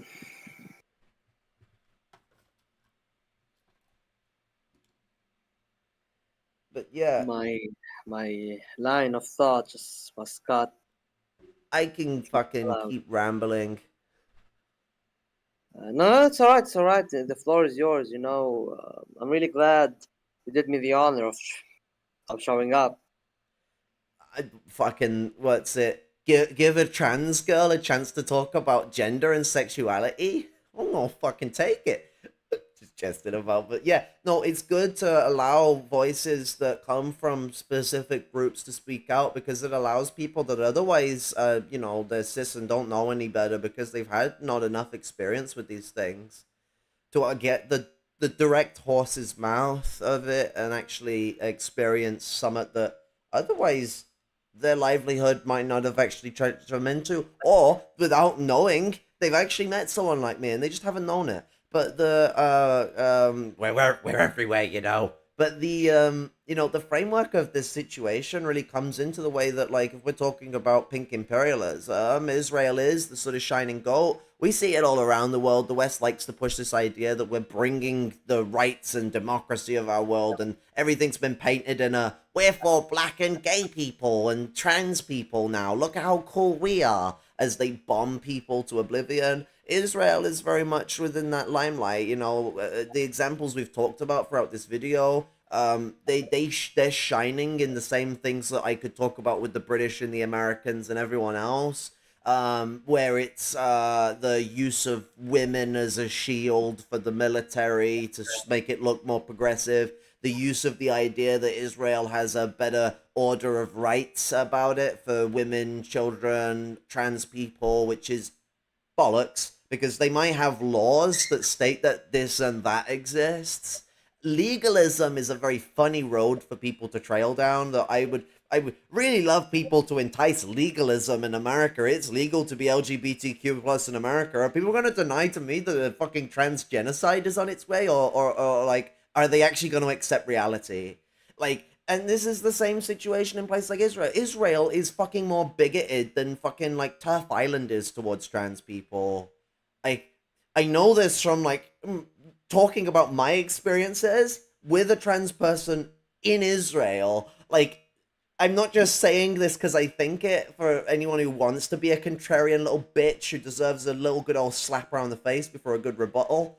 I'm saying it because I know this shit to be the case. And like, so if we're looking at this whole situation where people are like railing that Israel is so progressive compared to Palestine, let's bomb it. A, that's a fucking shitty justification. Go fuck yourself. Two, like, I swear I said A the first time. Fuck it. Alphanumeric expressions. Two, the whole framework of the situation is completely frail. It's completely bollocks. And this stacked layer system is what we see around the globe. What does this do for LGBTQ plus rights? It does something, and I'll tell you what. It ruins the chances of them fucking being enveloped quickly. It slows down the process, and it creates conflict within countries that very much leads to genocide of LGBTQ plus people, because imperialism is constantly framing them as an ally, as like a thing we're coming in to protect. That puts a target on people's backs. That makes people even more terrified to express themselves. And I hope people know this. You know how trans acceptance comes? You know how gay acceptance comes?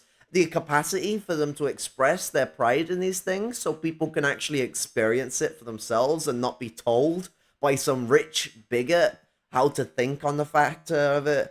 Because, like, people are fucking smart. People know how to fucking figure shit out. The only reason they end up confused on a matter is because ignorance has been purveyed on them. You have the art of a reactionary country, which fucking every country that exists today is in some way reactionary. There is not a socialist country that exists in the world. And I hate to break it to people, capitalism, pretty reactionary fucking system. It's past its progressive era. We've gone through a whole century and a half, almost 2 centuries now. It's like a 170, 180 years of imperialism. The British rose as imperialists in the mid to early 1800s. Actually, you're supposed to say it the other way around. Early to mid 1800s. I'm good at chronology. And so, like, what you have is the imperialism has petered itself out. It's not progressive anymore. So around the world, you're going to get governments and the civil societal structure of said governments purveying transphobic ideas, homophobic ideas, sexist ideas, and imperialism inferences on these things because it takes advantage of them and it likes to advance them with its own ideas of these things. And so, like, we have that framework, but you also have the way that imperialism fists its way into countries. I didn't mean that to sound so but the it comes in with this clad iron fist, either through economic terrorism or through fucking war. And so when they're bombing a country or they're chastising a country's existence, limiting its capacity to exist through this framework of the gays or the transes, we're totally coming in to save you guys. All that does is make our lives more unsafe in these countries. Not only because we also get bombed, like existing there is like a fucking, a part of the thing. If you're supposedly saving people, you're not doing a good job by massacring people. Secondly, like, it just creates what's the word? Like a vigilante mentality towards like cis groups and non-gay groups, non-LGBTQ people, that they have to take on a position of fighting these groups. And so you don't just get the state violence against them, you get public violence, you get civilians like trying to fight against the scourge that's bringing them terror, because the West is basically telling them that that's what's happening. We're bombing you because you don't have good trans rights.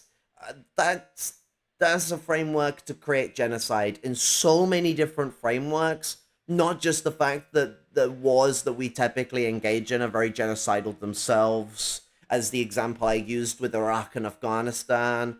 The bourgeoisie themselves didn't give a fuck. They weren't going in because they wanted to make Afghanistani people not exist. Actually, they need them to do work for them. However, the military was very happy to start wiping people out in completely from villages, scouring them clean. Like, we're talking shit the Nazis did in the Soviet Union and other places, where they scoured villages clean of people, turned them into desolate wastelands. And so, like, that also, to connect a lot of this struggle, a lot of this stream together, that also links into the problem with trans people being seen as as it's being seen as progressive for trans people for us to be integrated into the military, into the police force. All we're doing is getting invited to be genocidal maniacs. Do I even the fucking people tend to be ignorant about what the military does, but do I even need to explain to Americans why trans people being in the police would make the police progressive?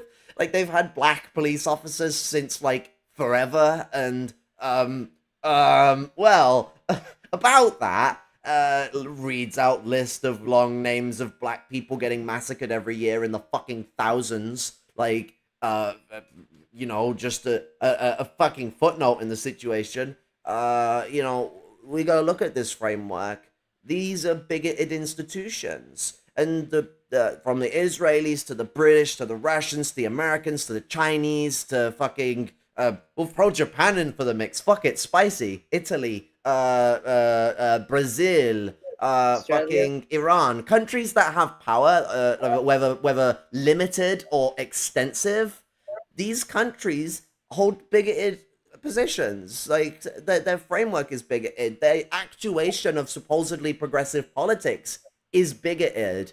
They want to buy us off, shut us up, take over the way that we think, to move us away from radical thought, where we've historically been revolutionary. If we look to the past, trans people and gay people and black people were not accepted or abused in this way as a framework of, like, we're progressive. Instead, we were despised and hated publicly at every turn because we wanted revolution. We wanted an end of capitalism. And that is what has, that framework still exists today. We see this with the right wing in Britain and America and their rise for a transphobic genocide. That will eventually extend to other groups because it always does. There's already a connection between trans genocide and black genocide, specifically of black women. And there's also a whole, like, interaction with anti-Semitism as well. These things all interconnect, and even talking with the framework of anti-Semitism is commonly used to target Jews, but it always links back to Arabs too. It links to the Semitic peoples as a whole, and so there is this whole, like, framework of bigotry that interconnects, that has a common relationship with each other, that needs to be dismantled. People in Europe need to realize that we don't have as many great rights as we think we do. We have some fucking rights that have fucking been won by worker struggle, won by LGBTQ plus struggle, that are fucking good steps. But those steps have never completed their travel to the point where they actually get the things that we need. And we're only ever going to get a limited amount of it within capitalism. Capitalism cannot provide us the rights we need intrinsically. But, like, even, like, those steps to improve things have only stopped at the first few steps. They've not reached the full length of travel. But also, there's also the framework of understanding that we have to look at the rest of the world. Why do certain rights not exist in other countries? What movements exist to get those rights? And if those movements are struggling to get themselves up on their feet, what can we do to show solidarity and support? Because we can't change a situation. We know that eventually every country is going to have these developments. Gender being a spectral relationship is a universal factor. But same with biology as well. Like male and female biology is only poles of a spectrum. That like there's so much like XXY fucking and other stuff like that. Men that are born with like traditionally female uh fucking what's it Features. chromosomes and all this complicated nature to it. These things are things that exist for all of us. There has been a long history of gender and sex having a relationship with each other. Not that it's determining, but like they're reflective of each other. And so like there will be cultural developments in this way that will all vary differently. We all have a different scope on what gender is, what it means to be trans, what it means to be fucking gay as well. Sexuality is very diverse.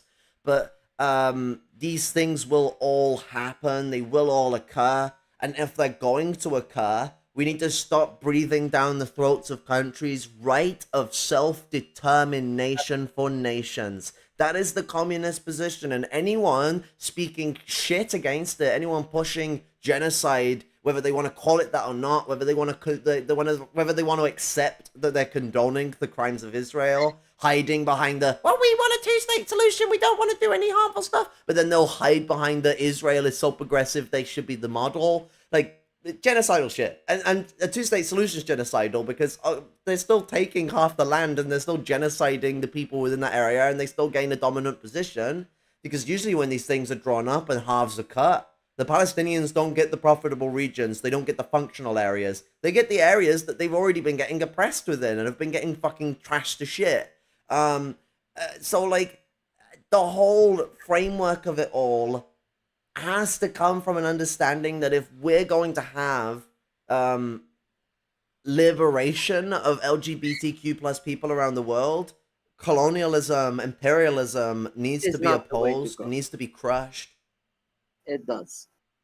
And I would also like to add that every single society is to have, that discussion among themselves when it comes to the rights of LGBT people within each society, among its views and among its social progression.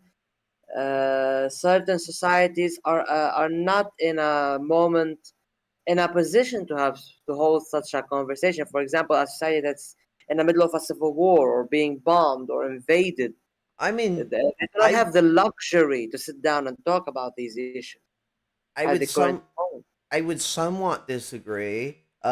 Yes, they're put in a situation where it's harder, but these discussions do have to happen, even if this is the situation. I Um, mean, I'm aware, yes, because they do like have to happen because in many and cases. so like what we look at is that yes, culturally there is different cultures that have different expressions of these things. That doesn't mean we can't be cross critical. Like we've got to be critical of each other. Culture constantly mingles and matches, and so like our criticisms from what cultural developments we've had can be sparks for their own cultural development on these matters. Criticizing and expressing a problem with someone's positions or actions is not quite the same as constructing them a viewpoint or a way to think. It's applying to them a window to look through that allows them to reorganize their thought. The onus is on the person, engaging with a situation to really think it through. I can't do the thinking for someone. I can only explain the way I critically look at a situation and what I believe on the matter, and it's up to them to figure it out from there, match their knowledge to reality, so to speak. I mean, constructive conversation is always necessary. However, what I meant it's not necessarily the question of the day per se. Oh yeah, the primary question in a colonized country is always going to be the fact Is that it's colonized, uh, yeah, but it can't be reduced to that fashion. Otherwise, it could cause problems. Um, that is true. So as a conclusion, we reach that imperialism using LGBT rights as either justification or excuse at the end of the day does not is not something that furthers LGBT rights. If anything, it does the exact opposite and paints a target on people's backs. It makes people less inclined to sympathize or empathize with people of the LGBT community. And not to forget that on the flip side,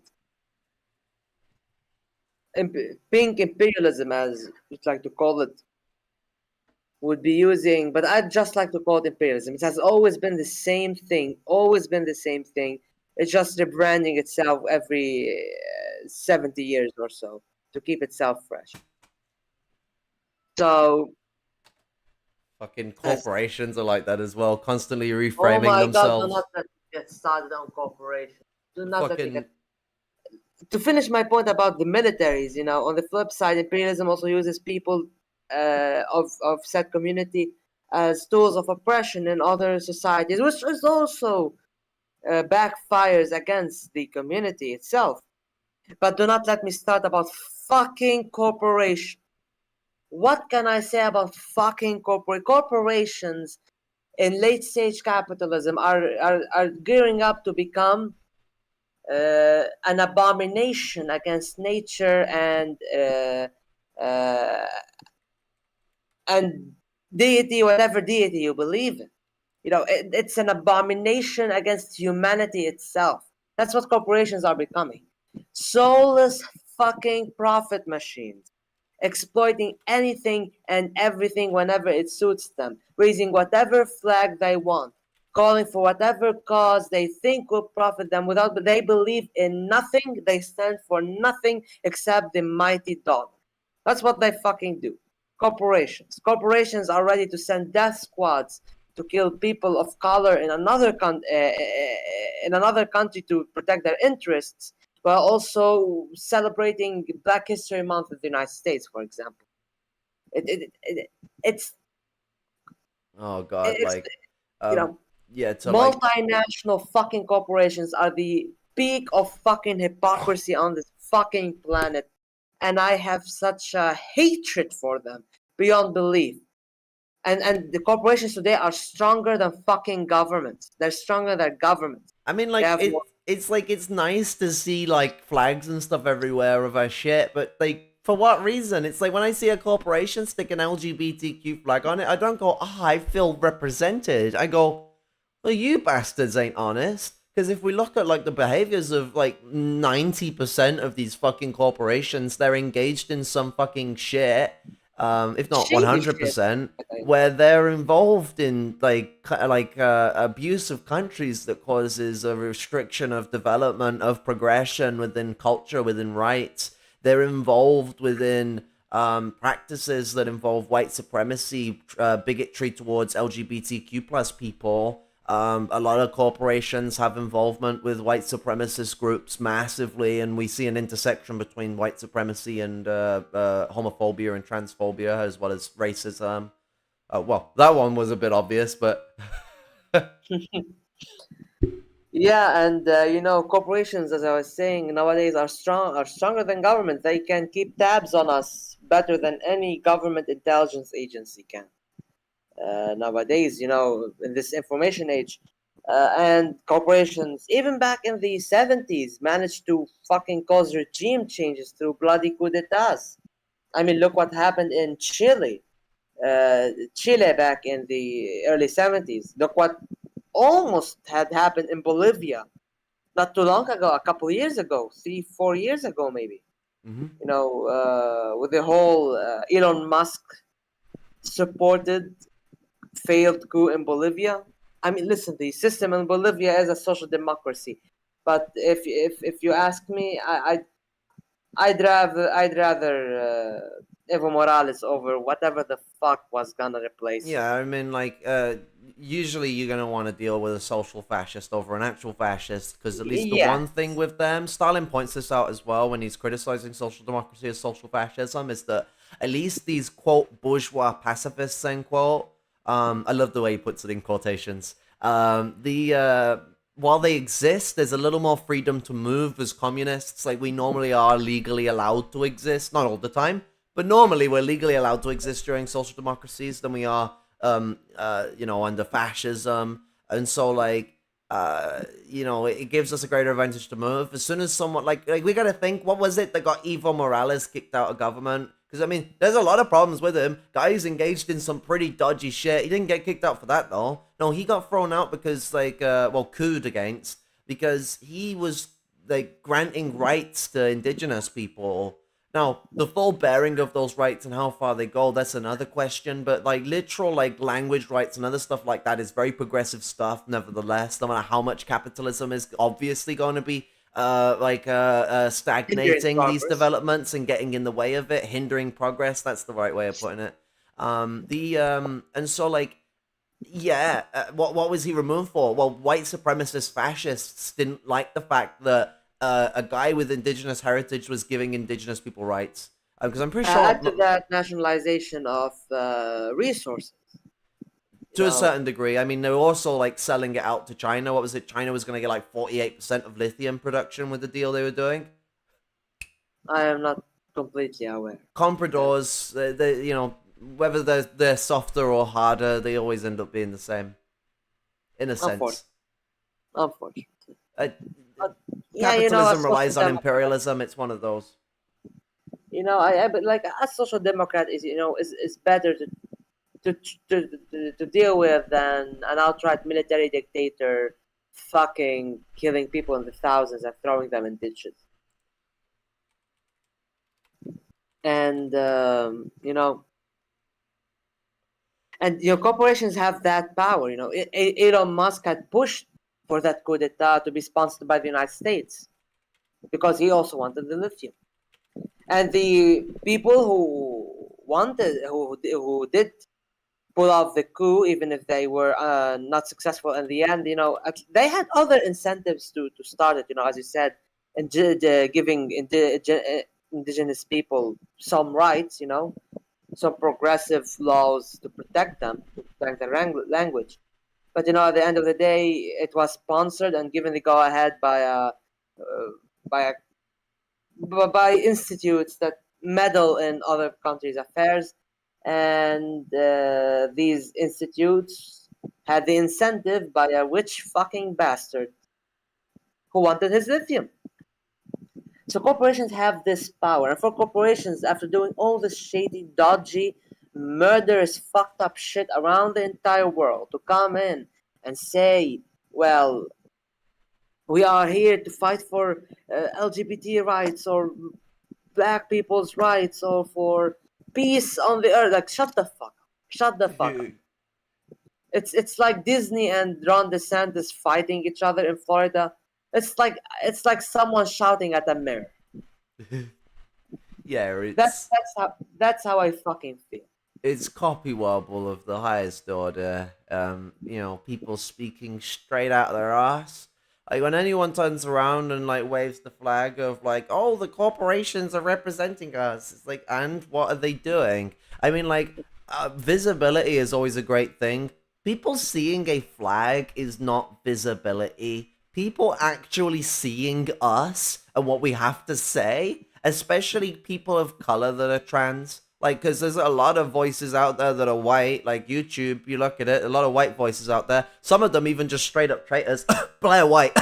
But the, what's it? That sell us out to cis, supremacy, that, like, people like Blair White, people like, Caitlyn Jenner, that will turn around and just side with the right, and not just in the veils of white supremacy. They always end up having the largest voice, the largest stage to put it out there on. Black trans women are, like, the least represented demographic within the trans community, and yet if you look in the Anglosphere, in the UK and the USA, black trans women on a demographic percentile ratio is the, like, highest target for hate crimes. I was about to mention, yes. And so, like, it appears to be the case, unfortunately. What does Nike putting a fucking rainbow flag on its fucking tick do for black women? Black trans women? I would also like to add some things that if you look at the social media accounts for these corporations, in Turkey, like their accounts for the Turkey region, for Russia, and for the Middle East do not change to our rainbow flag. So you can see that while they talk about representation, it will bring them negative attention in these regions. Therefore, they avoid it and cut their losses by just not changing the profile picture to a rainbow one. Because they do not give a fuck about representation. They want to make a quick buck. If they will literally sell your fucking soul to you if they could. You know, they have no problem capitalizing on anything and everything. I'm kind of surprised they haven't capitalized yet on the Holocaust if they haven't.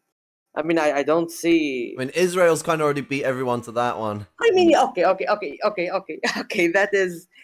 is true. Israel is nobody dares do that because Israel has already hogged all the fields of capitalizing over the Holocaust, which is a very true human tragedy and a fucking genocide of not only Jews, of Jews, people, Slavs, people, Romani people, Romani people, Slavs, disabled people of color, LGBTQ plus people, as well, of course, yes. And anybody who just did not want to fucking go around genociding others. Apparently, this one Daryl Wenger, whatever the very fucked up SS guy. Apparently, he was sent to a concentration camps because of his crimes. But even then, he still didn't atone, and then he got hired again by the SS through some bullshit. It's a long story, but.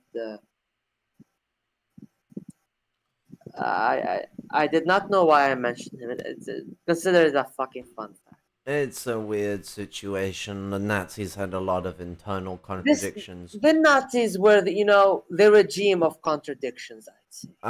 There was a lot of internal infighting. The likely reason he got sent to a concentration camp was because he did crimes that the Germans don't like, which is usually crimes against Germans. War crimes were a requested thing. Like when they made the what's the fucking name of that declaration? It's the same place that they trialed everyone at the end of the war. The Nuremberg. Nuremberg, fucking yeah, there we go. The Nuremberg Conference. That thing basically turned around and outlined an outlet that basically let the fucking the army and the SS do whatever the fuck they want. When it comes to annihilating people, like so long as you didn't piss off the power structure, you were a golden boy to the Nazis. Don't waste war resources. Oh, a lot of that happened. And don't fuck about. But what we like what to look at with corporations and them adopting shit. Like one thing to note about capitalists, they are like narcissists of the highest fucking order. Like narcissism is a very nurtured perspective. It comes from being limited in your capacity to engage emotionally because of the way you're brought up. It comes through individualism, maybe exceptionalist individualism. But me and after me the flawed as après moi le déluge, as the French king once. I mean, like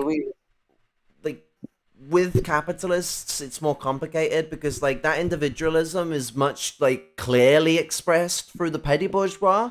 Like they're the most liberal class in a way. Although when they start not getting their own way in capitalist society, they very quickly dive into fascism. Actually, most fascist intellectuals come from the petty bourgeoisie.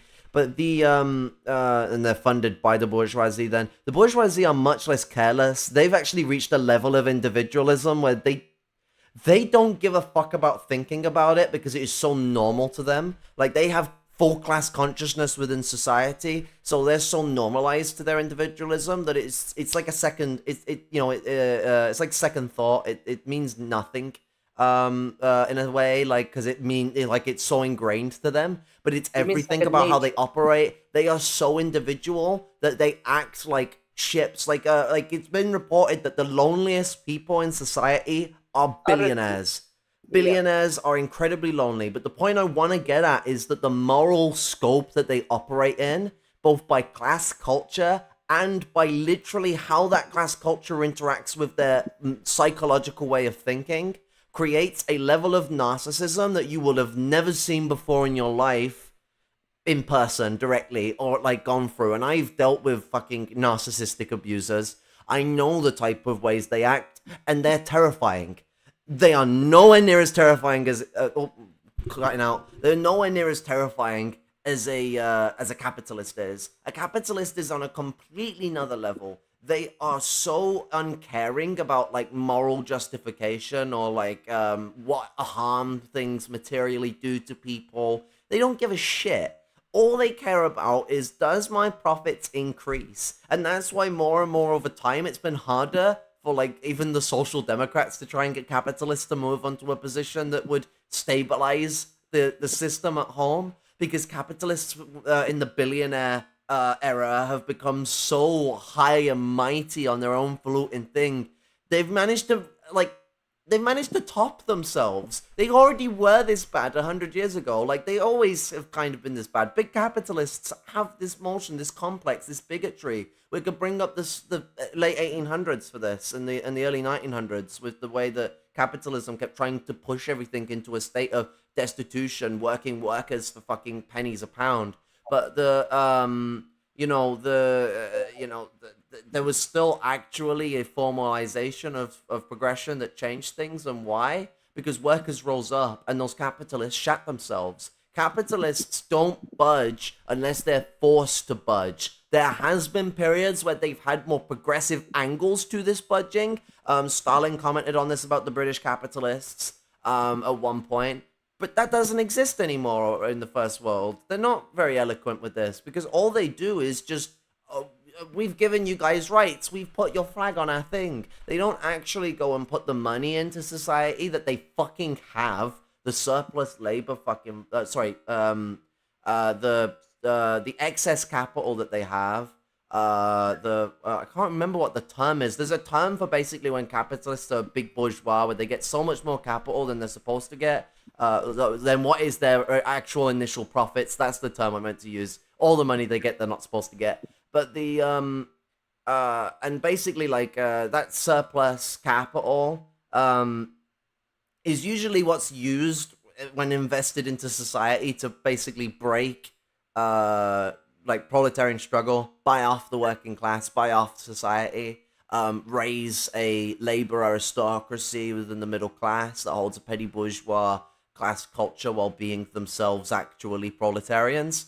Very complicated relationship. But so like that framework within how capitalism operates, like, it's not working right now. If we were to get these concessions as they should happen, economic concessions should have happened in 2002, 2008, 2012, 2014, 2018/19, where the Great Depression started, and it's still going on. Look up for 10 to 20 years worth of economic downpour, everyone. But they're not doing that.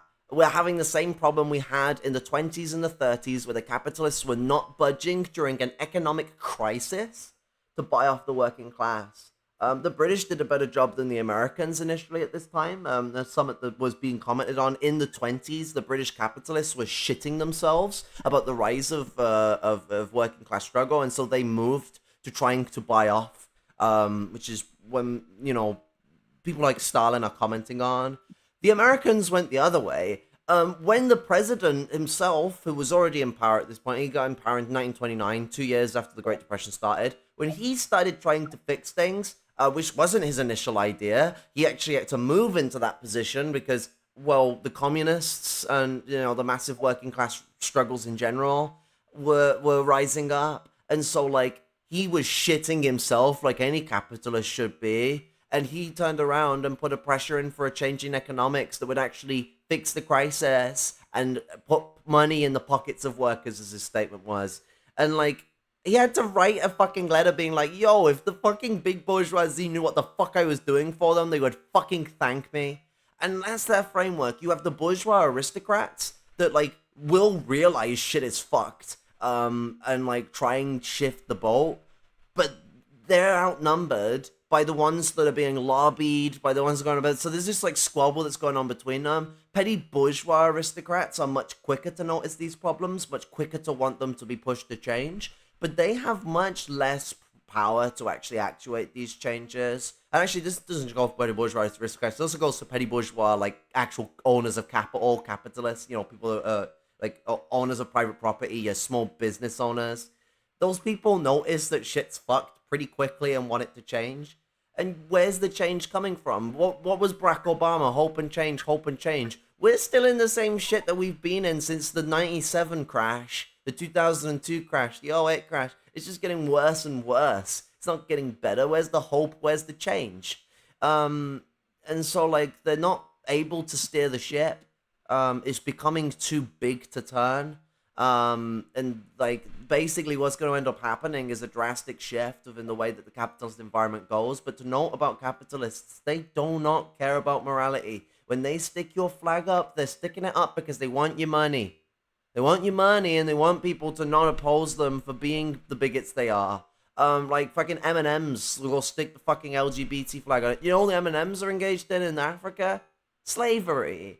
So the frameworks are all just completely coffee wobble. What happens to push capitalists to actually do anything involves us pressurizing their lackeys in the government to do shit as well. Like to create laws and positions and bills that actually apply a fucking restriction, a higher tax rate, things like that, that give money to workers. And to be honest, that's only a small gap thing. It's only something that's like, we're trying to prevent like shit going absolutely haywire because, fucking, you don't want a genocide on your hands. You don't want a massacre on your hands. But people will just go and vote Joe Biden and think he's going to save us. Yet trans fucking genocidal shit has actually been increasing under his leadership. Because they're doing nothing, because no one's protesting rampantly for them to do shit. There isn't this rampant, massive protest to push them to do shit, and so they won't. And so we're going to get the same argument again. What, you're not going to go support Joe Biden to help trans people? I absolutely think that if any of the two should get in power between Trump and Biden, it is Biden. Get Biden in. But do something with it. Don't just fucking get the cunt in and then fucking sit on your asses. Because that's how we get things like pink imperialism, where like instead of like actual pushing for domestic policy, they'll give us shit that they want. They want us to go join the military. They want us to join the police force. They want us to be a part of their fucking system of oppression. Not that they want to accept us. They fucking despise us, but they want us to basically be lackeys for them, be little bitches. And so if we're actually gonna do anything about it, we have to fucking fight. Stop fucking voting in Biden or Keir Starmer or whichever dickhead, because they say that they're accepting of us. Acceptance is not enough. They need to do shit. They should get in. I don't want Trump to get into power. And there's literally no third party that's ever going to win the presidency. Maybe the Greens. Maybe. But the system is like, it's a first past the post system in the UK and the US, which means the two primary parties, or three in our case, because as much as everyone forgets about them, the Lib Dems do exist. Those parties have like a 1,000 to 100,000 like times the chance to actually get elected. They get so many more votes per vote in reference to their relation to a constituency. And so like, get Biden in, but do something. Don't just fucking sit on your asses as they go and scourge the world. Biden has advanced imperialism still. He's still doing the same shit that him and Obama did in their time. 2 wars to 7? Is that the fucking freedom-loving liberalism that has been advertised to me? I want my money back. We're like hoping for more destruction and change the situation to the worse. Yeah, what's it? So it's like Specky V said, petty bourgeois and labor aristocrats who want to be gangsters are something else. Oh my god, yeah, the white people in the upper middle class that fetishize like gangster rap. Well, middle class in general. It happens with lower middle class people as well. But like, there's this whole white people that never have been street in their life, don't even associate with people from the street, that will use words like G. Um, Stop stealing the way we speak. But the what's it? I think it's the But media. another thing they said as well is I also feel zero sympathy when labor aristocrats complain about 20% of their income being taxed. Yeah, like fucking chill this shit out. Like there are bigger problems in the world. I mean, tax has its problems within capitalism and its problems in general. It shouldn't fucking exist. But like maybe they should be complaining more that the billionaires don't get taxed enough when they get like lower tax rates than they should and they don't even pay them. That's true. Well, this is a topic that can be talked about for hours on end. A very long topic, a very huge one with multiple branches, branching out of it. Um, but I believe so far we've talked a lot, and well, it's never enough. No matter how much we talk, how much we discuss, there's not enough discussing in this world. I do believe that our stream, at least my end of the stream, I'm not sure if you want to continue yours, but my end of the stream is almost coming to an end. Unfortunately, it's a very late hour of the night for me right now. And as much as I would love to just keep on talking for like 7 hours, non-stop, Don't I don't entice believe me. I You can know pull I it off. can.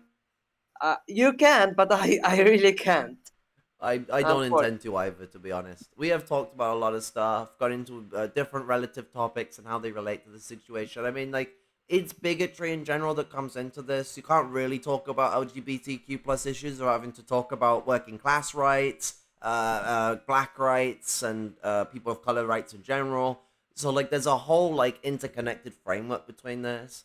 You know, my mic has probably been a bit sensitive. I've had to move it a bit away from my face because I can see it peeking out. So I'm sorry if I've deafened anyone, especially when I start yelling. But it has been a pleasure to come on and talk about these issues. They absolutely need to be talked upon. And it's nice to have people be like, let's bring people in and be inclusive in how we talk about these issues. Because a lot of people will just try and hot rocket it and speak about an issue that they just don't have the experience to speak on and make themselves look like a dingus. There's nothing wrong with making yourself look like a dingus. I mean, if you can accept criticism, looking like a dingus is a good way to go about it. But it's good to look like a dingus when you're in a conversation with someone who can ascertain to that situation if it does occur, because then it allows for this process of, like I say, learning from the horse's mouth and getting that sense of experience.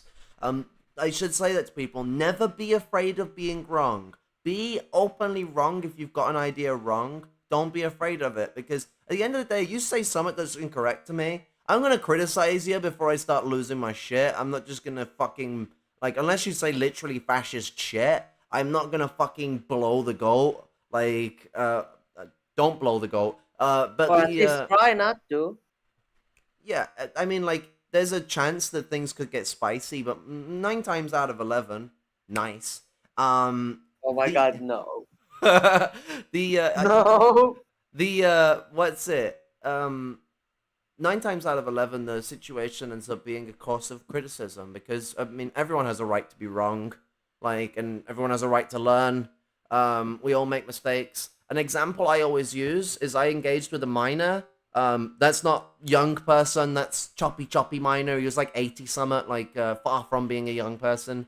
And he turned around and did the whole like, oh, the immigrants are coming here and stealing our jobs. I literally had to turn around to him and went, stop where you're fucking going right now. You know exactly where those jobs went. You were there when they fucking sent them away. When Margaret Thatcher, Tony Blair, you watched as they disintegrated our jobs. He literally turned around to me, apologized to me, said, sorry, I didn't mean to be racist. Like, I'm not a racist. Like, and like really thought that they had been horribly racist, and really they'd just been told an idea and believed it. And you know, that's the way most people tend to be. If they actually get to hear something that expresses an exemplification of shit that shows them the truth within reality of how things are different to what they've been told to believe, they'll know it. It's you know, that accessibility to organic intellectual that working people have, organic intellectuality that working class people have, because of the way in which we learn within society, the way that we have to build up our knowledge. And so taking that framework and applying reality, that working class man could not deny to me otherwise. And that's the same with bigotry towards other groups. Like, you know, they can't deny it when it gets thrown on their face in such a verbatim situation where examples that intersect with their living experience and are shown to them that show them that actually these things aren't outlandish to consider. They're not far out. They're very simple things to consider that are fairly understandable. So it's all about breaching ignorance. Yes, I believe the road to progress, the road to a better society would be through not only literacy. Literacy is the bare minimum. It's through removing ignorance, and removing ignorance is a very hard thing. I believe the first step to take is to help people learn, um, data literacy or data literacy. Being able to actually to think for themselves. If they hear of an information, to actually go and find the source of that information and check it for themselves. It will take multiple generations to be, to be like second nature to in a given society. However, it is the road to go, and I believe any socialist or any person who actually strives to remove ignorance in that society, they need to push for data literacy in such society. Actually, one thing to note with the working class, the proletariat, that sense of thought is kind of already applied. Because, like, the thing I'm getting at with organic intellectuality, the way the working class learn to be an intellectual is that we physically engage ourselves with what we're learning. And so, like, we have an investigative mentality. The only reason that high chairs, Mal makes this really good point, the only reason that people in their high chairs and their gated, petty bourgeois intellectuals in their gated fucking big ass homes, those big highfalutin, I'm on top of the world intellectuals know anything is because working people figured that shit out and they've gone and rationalized it. What the difference is teaching people more to rationalize their knowledge and not to just keep it empirical, because that's really the problem that can occur. But the ground basis of actually researching kind of already exists. It's just in sort of a more physical framework. It's having to get more involved in it. And so it's bringing this rational framework of knowledge into connection with the empirical framework of knowledge. As it goes with Marxism, it is praxis, theory, praxis. The empirical influences on the rational then influences on inferences on the empirical, and that relationship just keeps going on and forward, and that has been how human knowledge has developed forever, and it's the only way it could develop, because you can't just have theory with no praxis. How could you even conjure the thought if the action hasn't... Sorry, how could you even conjure a concentrated thought on how reality works? Like, theory is trying to dictate how reality works and how we should change it. How can you make that rationalization if you have nothing to rationalize? Rationalism can only exist if there is an empirical understanding of reality. Well, I do agree with that. You cannot rationalize something that hasn't been discovered to be rational, or hasn't been laid down as raw information to be consumed and then rationalized. Well, I do believe that now the conclusion we've primarily reached is, and no matter what somebody's view is, and as an irrefutable fact, is that imperialism is actually a detriment to the LGBT community. Not only does it paint a target on their back in countries where it justifies itself bombing and looting and exploiting through justifying or excusing such behavior by saying, "Oh yeah, we're defending women and LGBT rights or freedom and democracy." It paints a target on people's back, or bills and laws that can help set communities set in these exploited countries, imperialized countries. And that's on the one hand. On the other hand, it also aims to use people of oppressed communities or people of the LGBT community as tools of oppression in other countries, as tools of oppression against their own people, not out of progress, out of a necessity and out of pacification and avoiding the radicalization of said dissatisfied groups in society, or invisible groups in society, or ignored groups in society, oppressed groups within society. That this being imperialism is nothing new. It's pretty much a manifestation of or a rebranding of something that has always existed. And corporations are no better than institutions of oppression and certain governments ran by exploitative capitalist assholes, which is basically the majority of the world, unfortunately, as it is right now. That these corporations, they are not over here to protect your rights, no matter who you are, be it part of the LGBT, not part of the LGBT. They try and brand themselves or brand their products as catering to you, to your needs, to your feelings, while in fact they're just capitalizing on your emotions, trying to cash in a buck.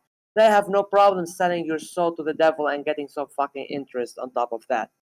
Keep in mind, corporations, as they are right now, in this current late stage capitalist world, they are one of the worst institutions to ever exist on this planet. They are the ones plundering our resources. They are the ones driving this planet on the verge of fucking destruction, and they are the ones profiting of our infighting. No matter how large or small our infighting, no matter how benign or bloody it gets. Therefore, capitalism, imperialism, no matter what banner it might hold, it will forever remain exploitation of people, exploitation of labor, exploitation of resources. No matter how progressive or uh, educated or forward thinking or liberationist it might paint itself as, it has always the agenda of keeping people oppressed, keeping people down, pacifying them, brainwashing them for the sake of the dollar, for the sake of money. It doesn't even have to be the dollar. Any fucking currency, gold, any precious material, any precious resource. Therefore, do not Capital would trust be the word you're looking for. what? Capital would be the word you're looking for. Capital, yes. For the sake of capital, the accumulation of capital. Because capital is strength. And these people, I could just classify them as megalomaniacs. Capitalists are megalomaniacs because capital is strength. And obsession with accumulating capital is an obsession with accumulating power, therefore megalomania. So Absolutely. So no matter who you are, if you are part of the LGBT community or not part of the LGBT community, if you support them or if you do not support them, no matter what your views, do not be blinded by these institutions and by their practices. They aim to divide people, they aim to blind people, they aim to pit us against each other, to kill each other while they profit off of our deaths. I think that is a very good conclusion to reach, don't you think, Kara? Yes. I would agree absolutely. Like everything comes together in that expression of the situation. They pit us against each other because we are to be united in working class struggle. If we're to have socialism, socialism is the proletarian society.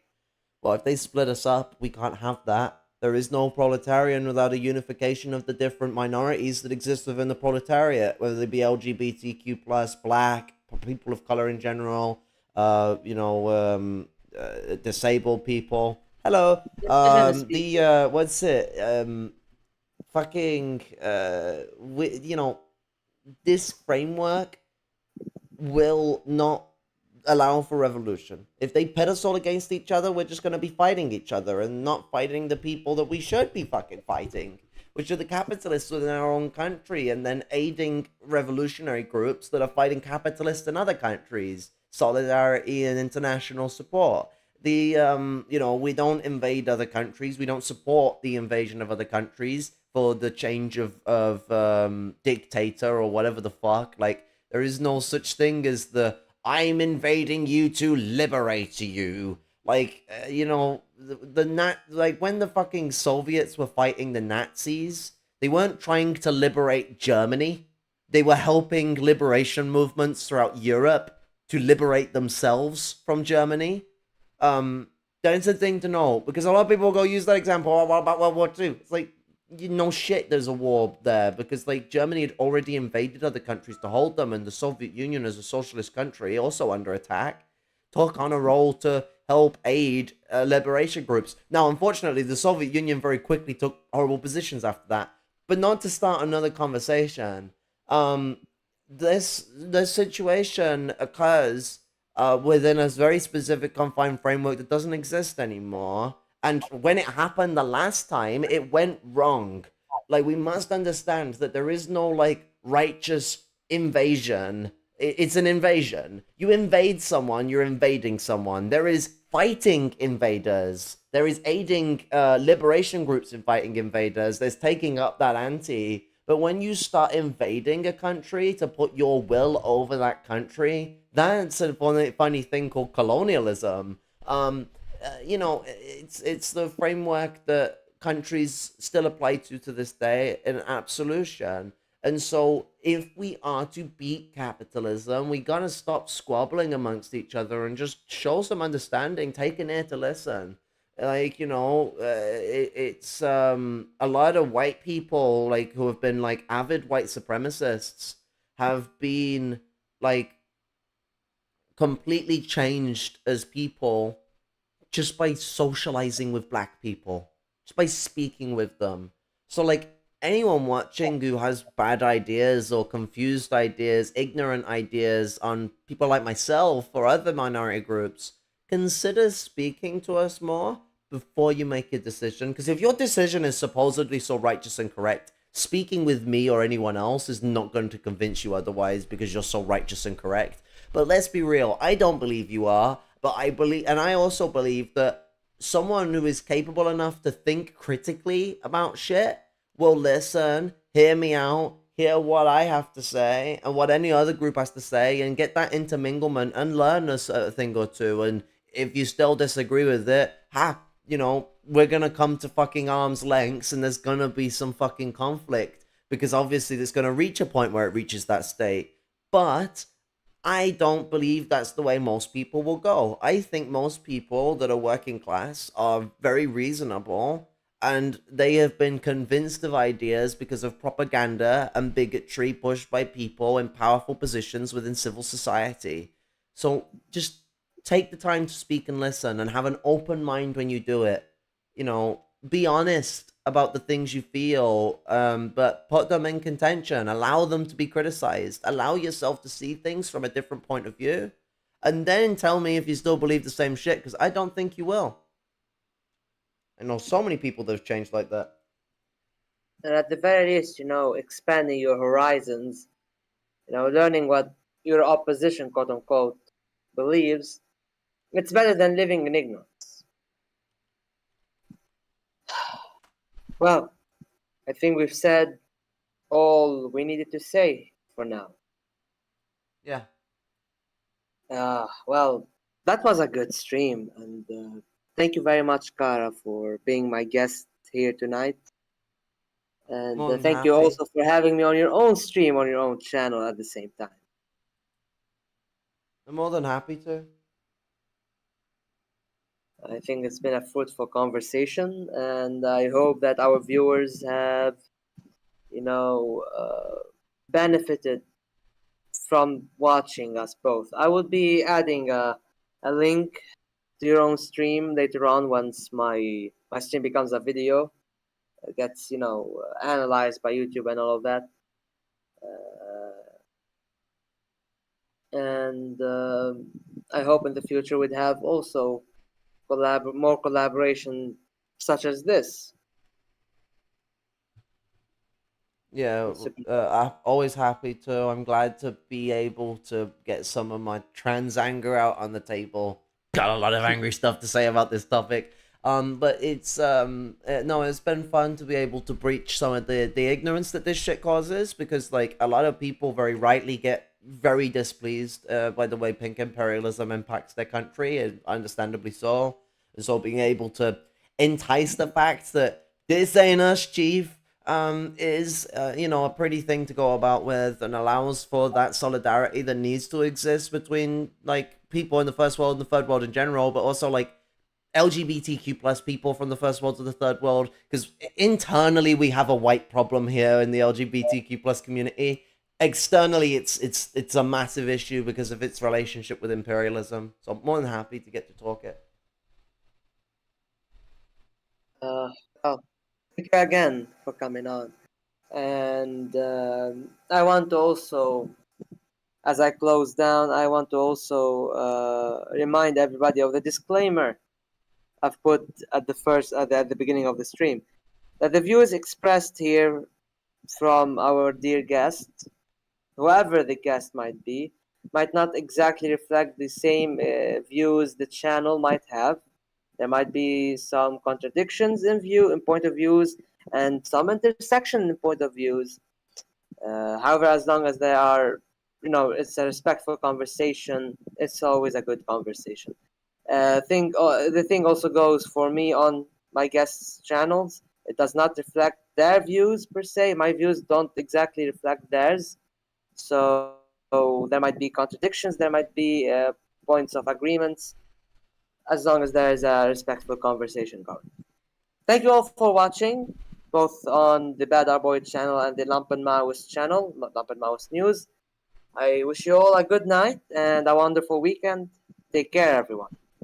Love and Goodbye. respect and solidarity to everyone. Take care. Have a great night. And it was great speaking with you. It's great getting my voice out to both your channel and my channel. Respect. Bye, everyone. Goodbye.